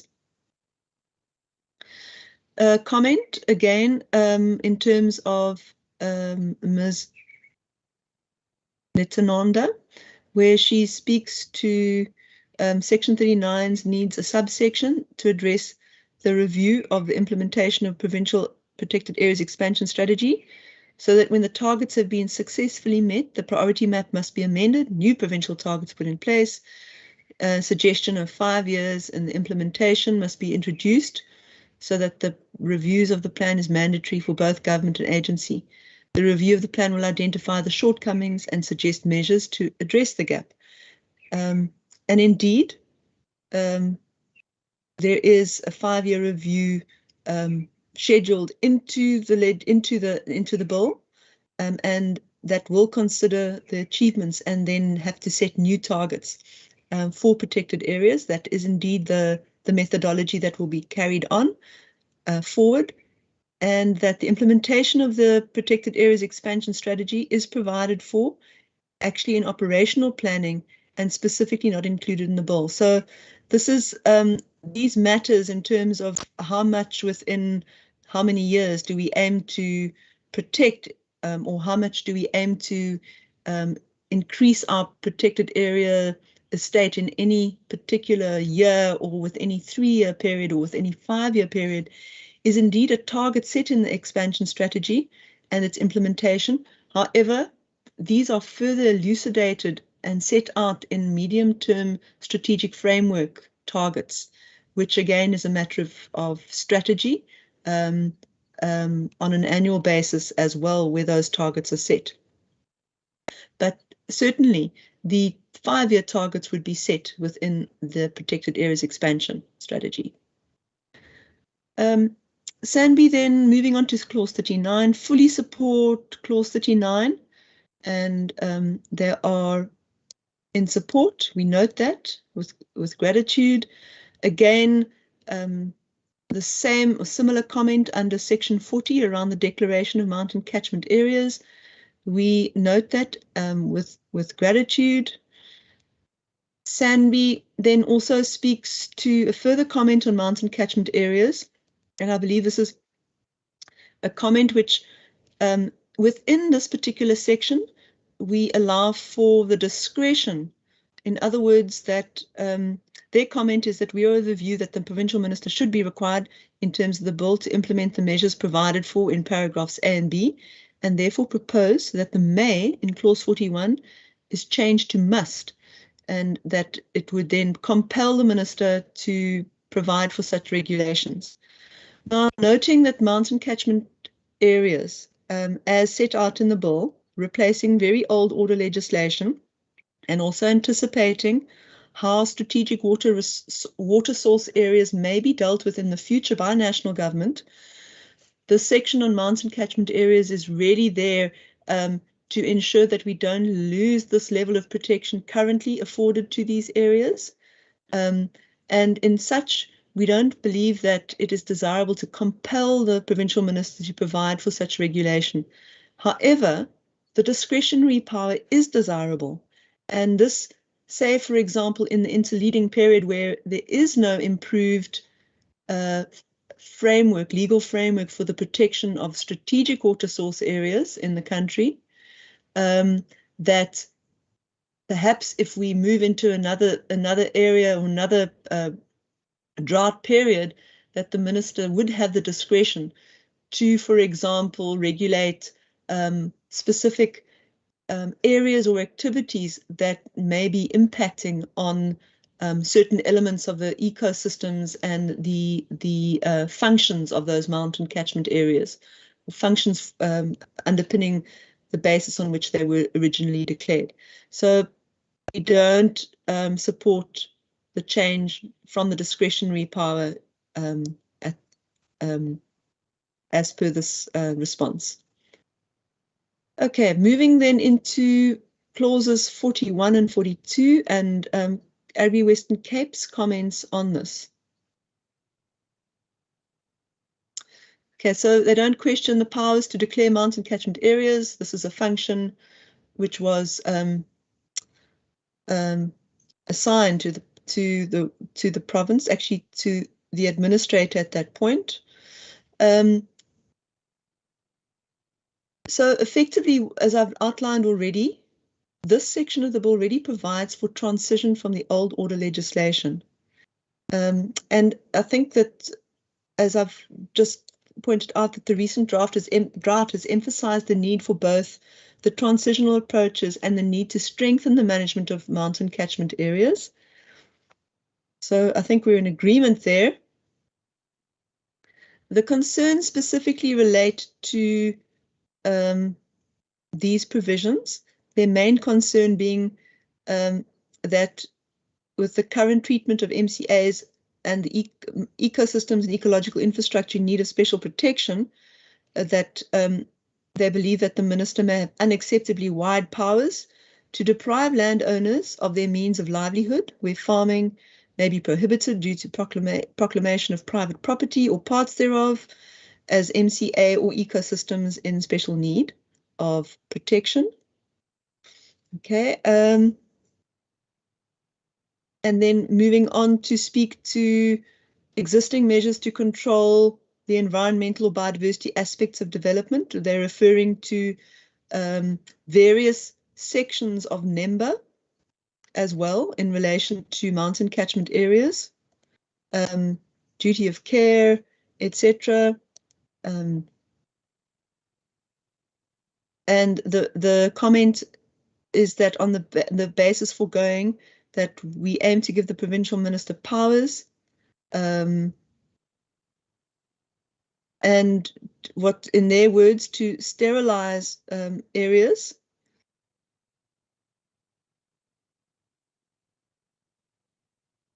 Okay, so the response specifically to this lengthy comment, and I think what we will do is I'll take everybody through it and then also speak to the proposed amendment in response.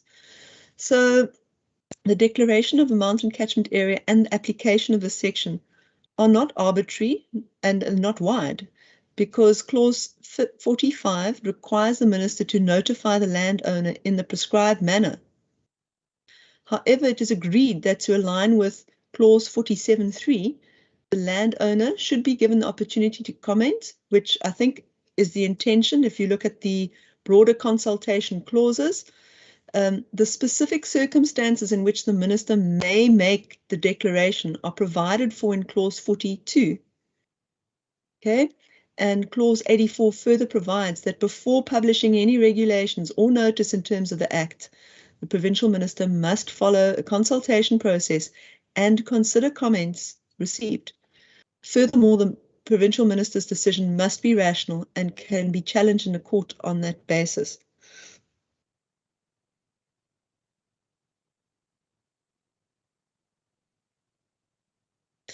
Moving then to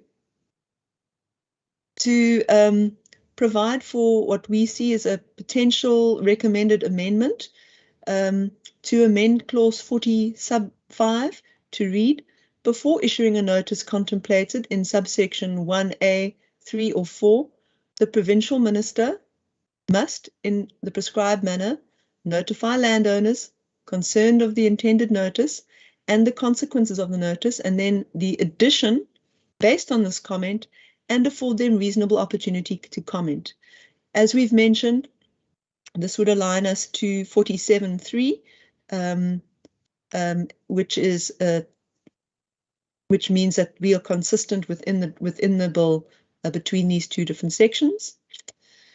To note then the comments relating to NEMBA, etc., that these provisions are aligned to the national legislation, but provide for local Western Cape contextual considerations. There's nothing prohibiting the province from drafting its own legislation regarding the identification of ecosystems or ecological infrastructure in need of special protection. In terms of the bill, the identification of an ecosystem or part thereof is not arbitrary nor wide. Clause 47.3 requires to notify the landowner in the prescribed manner and to provide him or her with the opportunity to comment. 84 provides that before publishing any regulations or notice, the minister must follow a consultation process, and that the minister's decision must be rational and can be challenged in court. In terms of 47.1 and 4, the minister is required to act with the concurrence of the national minister. So on that basis, we feel we've responded to those concerns specifically, and then also in relation to the proposed amendment, feel that we've taken on board the elements which are seen as desirable in enabling consistency between the different parts of the bill. Okay, moving forward then on from the same commentator, clauses 41 and 47, unacceptably wide powers to restrict or prohibit activities. The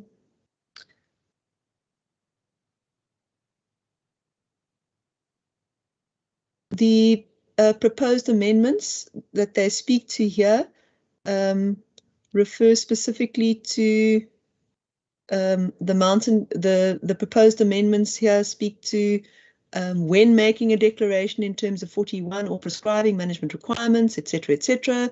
Provincial minister must only limit existing land uses to the extent that is reasonable and justifiable, taking into account all relevant factors, including the importance of the limitation, the nature and the extent of limitation, the relationship between the limitation and its purpose, any potential adverse effect, and less restrictive means to achieve that purpose.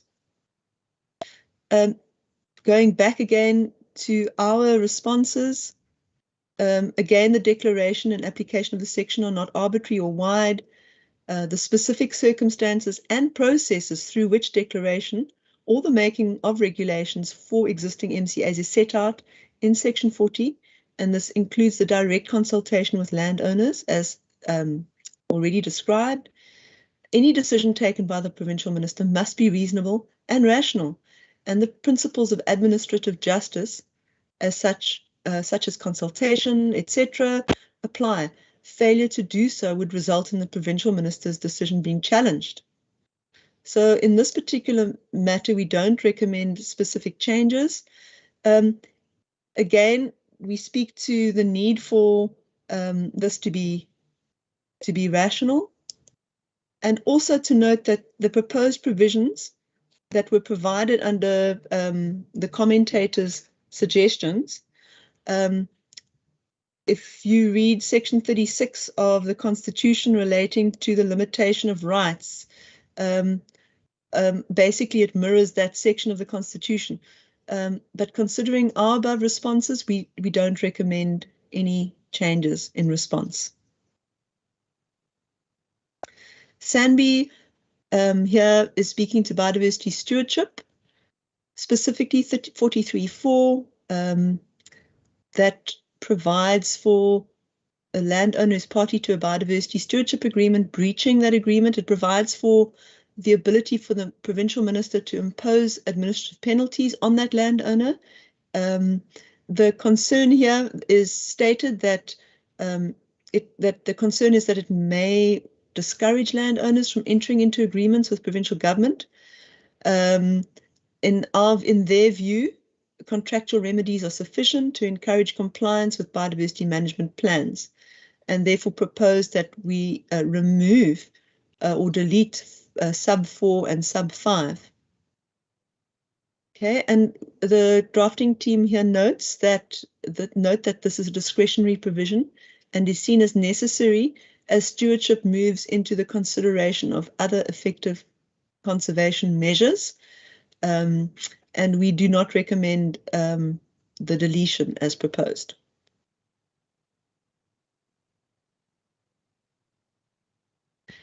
Under stewardship, again from Sanbi, supporting the merger of clause 42.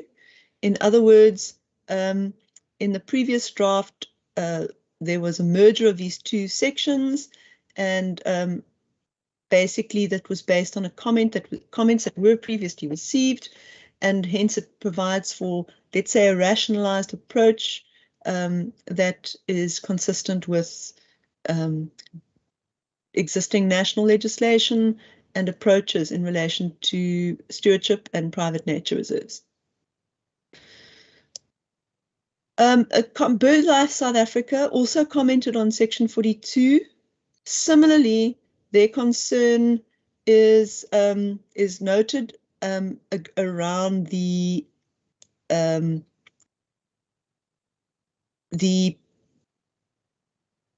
specific administrative penalties where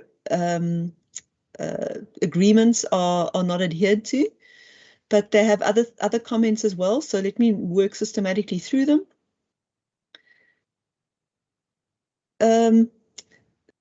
BirdLife South Africa, and specifically referring here to, doesn't make any reference to definitions of the biodiversity stewardship guideline published by the National Department of Forestry.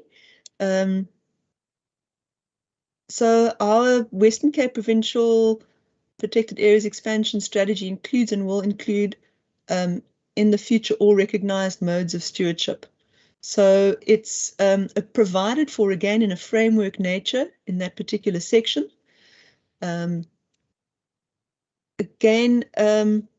the approaches that are put forward, the concerns that this overly prescriptive, that again concerns around the administrative provisions, administrative penalties provision, and perhaps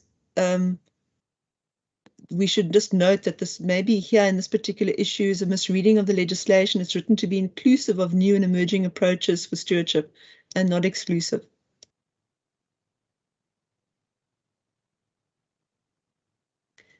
Same issue highlighted in terms of administrative penalties, referring again to the breach of such agreements. And again, the provision is discretionary and is trying to embrace new forms of stewardship, which may not yet actually be on the table yet, as we are, as a country, moving forward into that space together. Then a comment specifically as to whether the bill is intending to adopt and align with the 2018 guideline. We want to note here that the guideline is just that, a guideline which will also be adapted to incorporate new and innovative mechanisms emerging in the stewardship landscape. So absolutely acknowledge the guideline referred to. However, that guideline itself would need to also be amended now moving forward in looking at new mechanisms and measures for stewardship. So we don't believe it's necessary to align specifically and expressly with the guideline.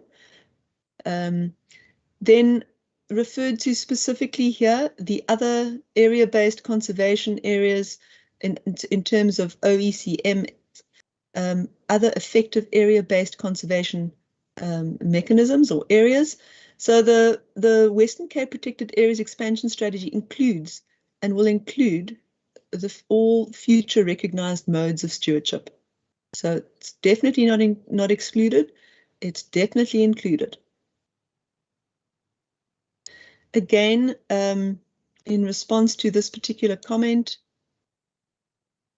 and a referral to a guideline, we do not see it as necessary or desirable to refer to guidelines of this nature in this statute.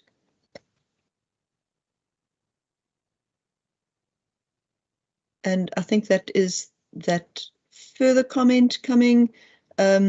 Also to note that that guideline itself would hopefully also be adapted to incorporate new innovative mechanisms. Then a specific comment here is looking at, perhaps the requirement to develop a provincial guideline for stewardship. And we don't believe that it's necessary to adopt a provincial guideline, as we work with the national guideline rather to be in sync with our national colleagues, and we also adopt such guideline when we implement the Protected Areas Expansion Strategy. Just to highlight for the committee that BirdLife South Africa was also willing to engage. They are willing to, they did not request specifically. Okay, I'm going to move on to the next section of the bill, and this is specifically related to the sections on, well, these are actually additions and specifically relating to making specific and devolved provision for devolved and participatory ecosystem governance. Okay, so, and obviously relating to comments in other sections, that all the foregoing principles underscore measures to protect biodiversity. We agree and note that the motivation here is made for an urgently need participatory planning and agro ecosystem management that are devolved to a sub-regional, sub-quaternary level, etc. And we don't disagree that this would be very useful. However, its determination or specification in statute is what we don't support as a drafting committee. Just to note again the issue of establishing committees. Again, we would want to make sure that the board's role is not derogated in this manner, in any manner. It's not doesn't mean that we cannot allow for other advisory committees, as we've already discussed. But that high-level role of advising the minister on matters of policy, regulation, law, and strategy is critical to maintain.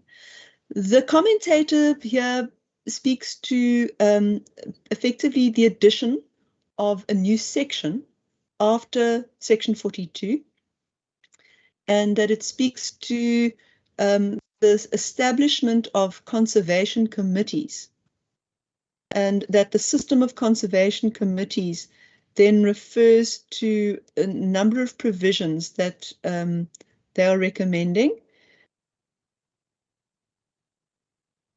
In addition, and a number of functions associated with such committee.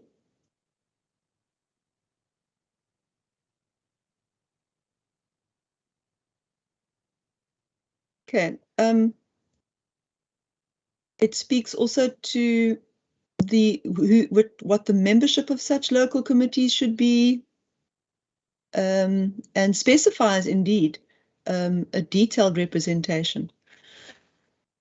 Okay, so the response from the drafting team here is legislating for such committees is not seen as desirable nor currently practical in terms of the resource constraints of the department and Cape Nature. However, there is nothing in law that prevents such committees being established.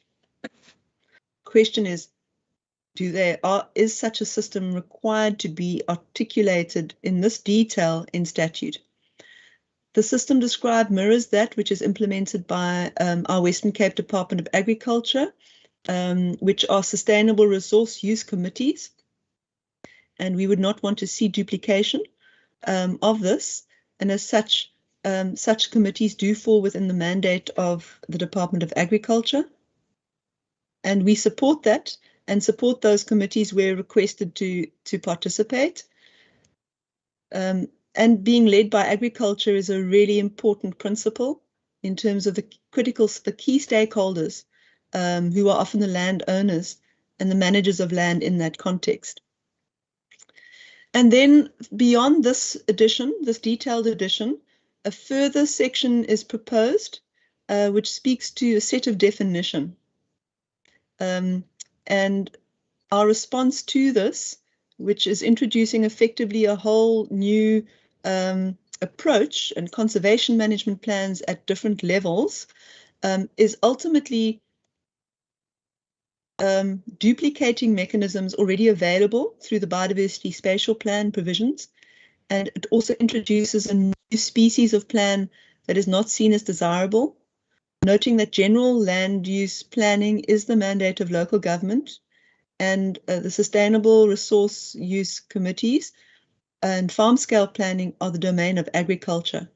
Farm scale planning is a particularly useful mechanism that is undertaken by our colleagues in the Department of Agriculture to expressly look at areas that could be set aside and specific downscaled planning for long-term resilience for both agricultural activities and ecosystem services that are related.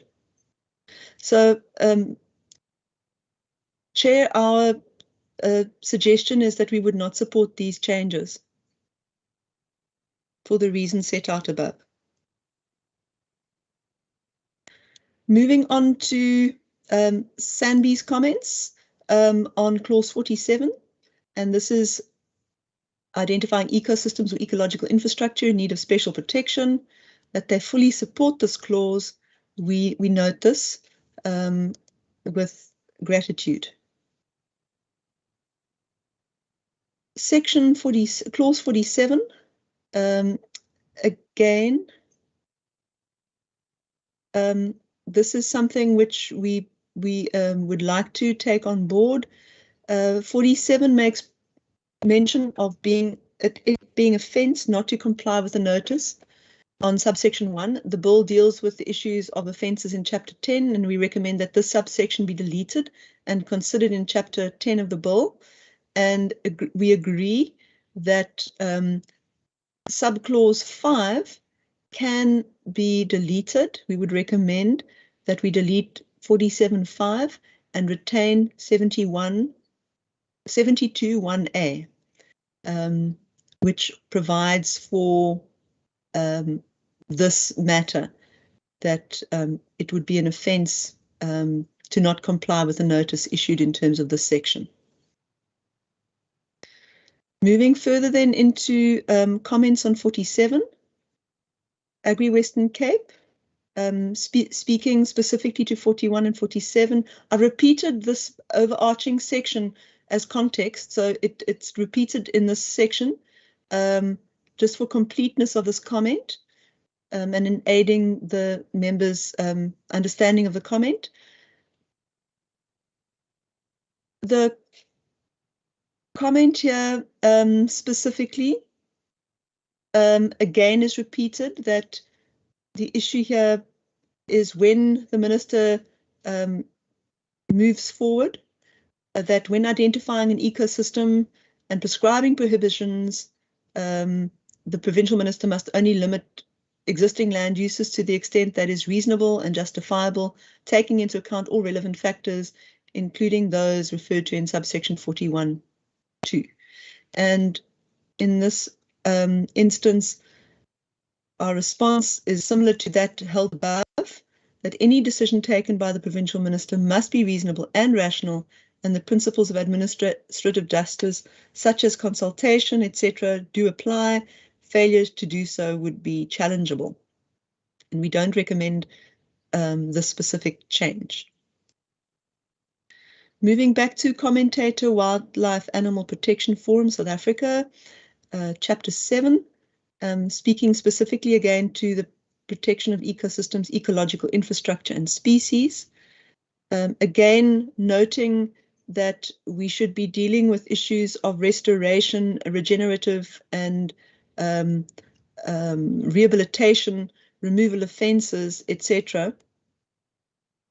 That these we believe are already accommodated in the powers of Cape Nature and also within the definition of conservation. Sandy's comment then on section 40 and clause 48 speaks to biodiversity offsets and other mitigation measures. And it's important to make it clear that any requirements or guidelines that the provincial minister may publish will be in line with the national guidelines and policy.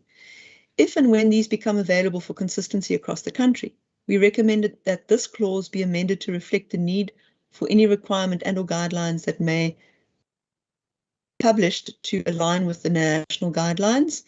The following amendment is proposed, that effectively the addition of in line with national guidelines and policy. Okay, so our response here that the change is not necessary is that any regulations published on biodiversity offsets will need to be aligned to national policy. And to align to a guideline which does not yet exist, I think is also quite difficult to do in terms of understanding or specifying such content therein. City of Cape Town, 48 should have a subclause explaining alignment with the draft National Biodiversity Offset Guidelines. Any regulations, again, published on biodiversity offsets would need to be aligned to national policy. Indeed, one would want to seek alignment there too. And bearing in mind, this section allows the minister to develop guidelines or regulations. It's discretionary. In this instance, may just have guidelines aligned to the national department, the national guidelines. Further comment from Netanonda on 43, that provinces must be, I think means commending for leading the pack on issues of biosphere reserves in terms of the legislative framework. We note that with gratitude. Then moving on to comments from Errol Finkelstein and the issue in relation to the procedural aspects and institutional aspects of the bill and how this corresponds with other legislation, such as legislation which biosphere reserve companies or biosphere reserve NPOs may choose to be formally structured in terms of their legal personality. The contention here is that we should not be speaking about an interim committee. However, we want to note for the committee that an interim committee is a generic term used for the entity that is established to manage the process of submitting a biosphere reserve application to UNESCO. It's standard nomenclature used as well a non-profit company is only one legal form that may be adopted for a biosphere reserve, and there's nothing to prevent the biosphere reserve being registered as a non-profit company, or even an interim committee being registered as such. So the interim committee is ultimately the precursor to the body that will be appointed or which will be recognized in terms of the biosphere reserve and that particular section.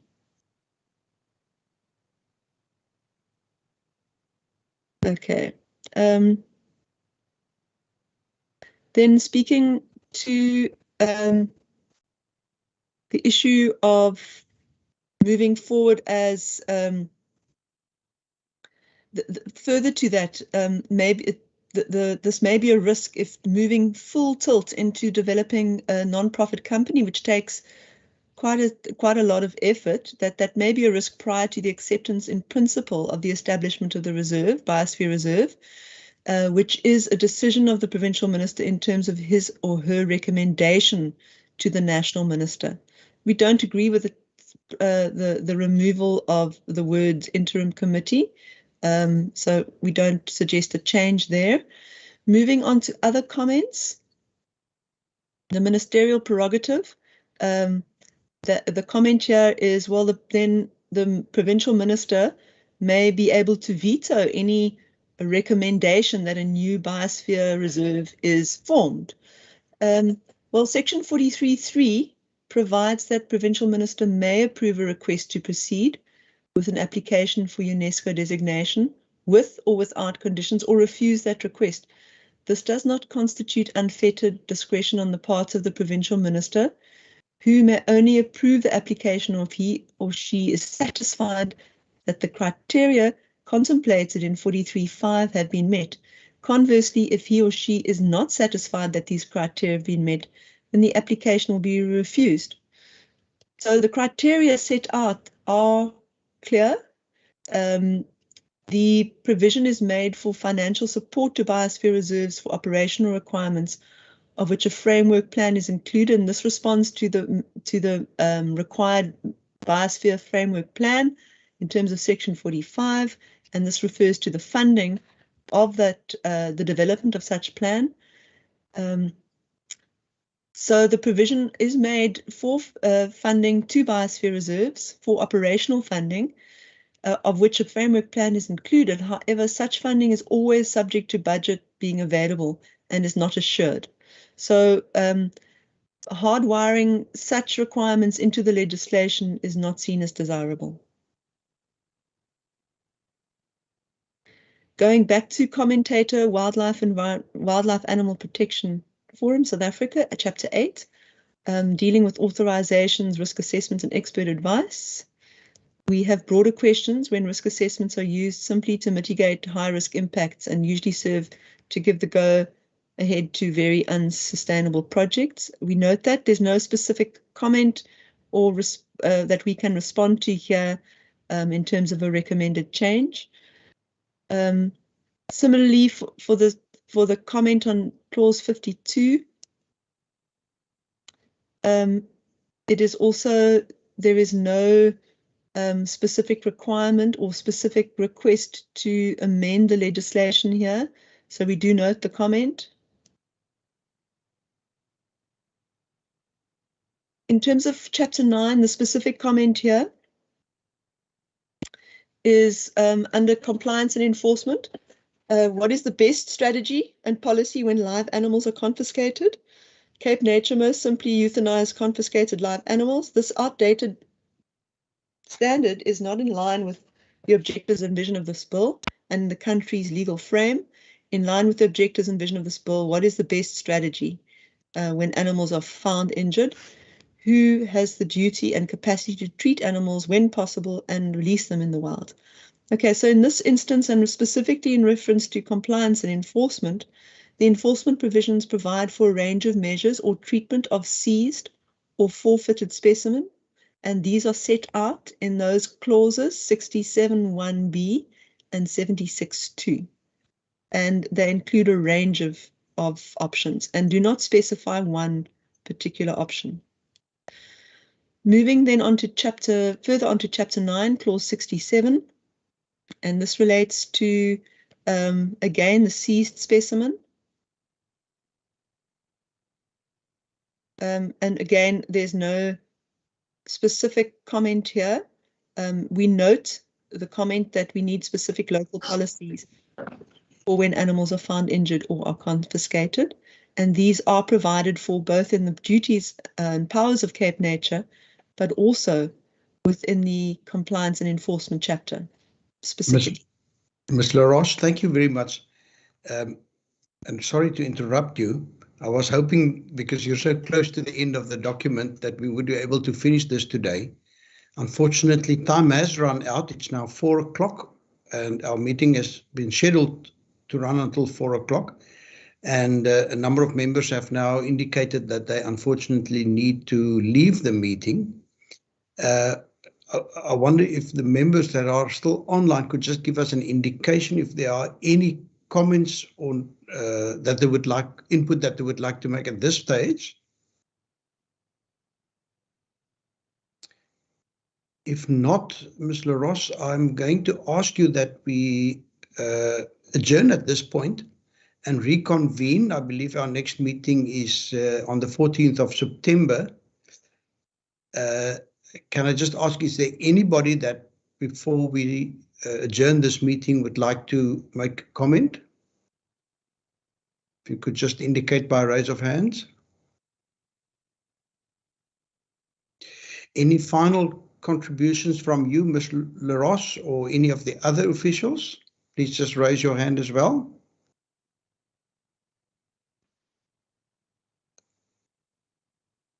Thank you. I see Advocate Marstorp, and then I recognize Ms. LaRoche. In that order, please. Thank you, Chairperson. Maybe an observation pertaining to one of the provisions. I didn't want to interrupt the presenter earlier. What I'll do, just to give an undertaking to the committee, is that I will present my observation directly to either my colleague Leyland van der Schuyf or Ms. LaRoche, so that we are not at this stage of proceedings bored with legalities and to and fro with constitutional issues. So let me raise it directly with them offline, and on the 14th, when we revert, they can maybe give a comprehensive response to that. Thank you, Chairperson. Thank you. I really appreciate that approach. I have a saying which says work is done between meetings and not at meetings. So thank you very much. It seems to me that's exactly what you intend to do. And with that, Ms. LaRoche, over to you. Thank you, Chair. No, just to note that we are 2 pages from the end of our long matrix, and just from my side, thank you for the time of all of those who've sat through this up to now. Thank you, Chair. From my side, I want to say thank you. It's clear that a lot of work has already gone into this, and I take that the lack of comment from members is an indication that, in generally we agree with your comments on some of the public input that's been received. Obviously, it is still open for debate. And I would like to say thank you very much to you, one and all, for joining us, and particularly you. I'm grateful that your voice lasted this long. And I think we've already made a lot of progress on this, far more than what I anticipated at the start of this meeting. And I do hope that, you indicated that you have now received also the comments from the National Department. I do hope that this is their final comments and that's been signed off, and that you would be able to incorporate that as well when you're going to address us again in some 2 weeks from now. Can I just get an indication? I saw there was a conversation from Ms. Nikak, but I couldn't read it. Ms. Nikak, are there any final comments or points that you need to convey? No, Chairperson, not at this stage, but just for you to note, I think it was Member Bartman, so she's left the platform as well. So we just have you as member and Chairperson of the committee on the platform as things stand now. and therefore thank you very much. We are not going to deal with any further business, not being quorate at this point in time. Again, a great thank you to you one and all. And yes, Ms. Nika confirmed that at this stage we are scheduled to meet again in 2 weeks from now. And hopefully then we'll be quorate and we would be able to again show the same level of progress that we've been able to achieve today. Thank you very much. Please also convey our thanks to the team in the background that assisted you with this. And with that, I want to say thank you very much. And this meeting is adjourned.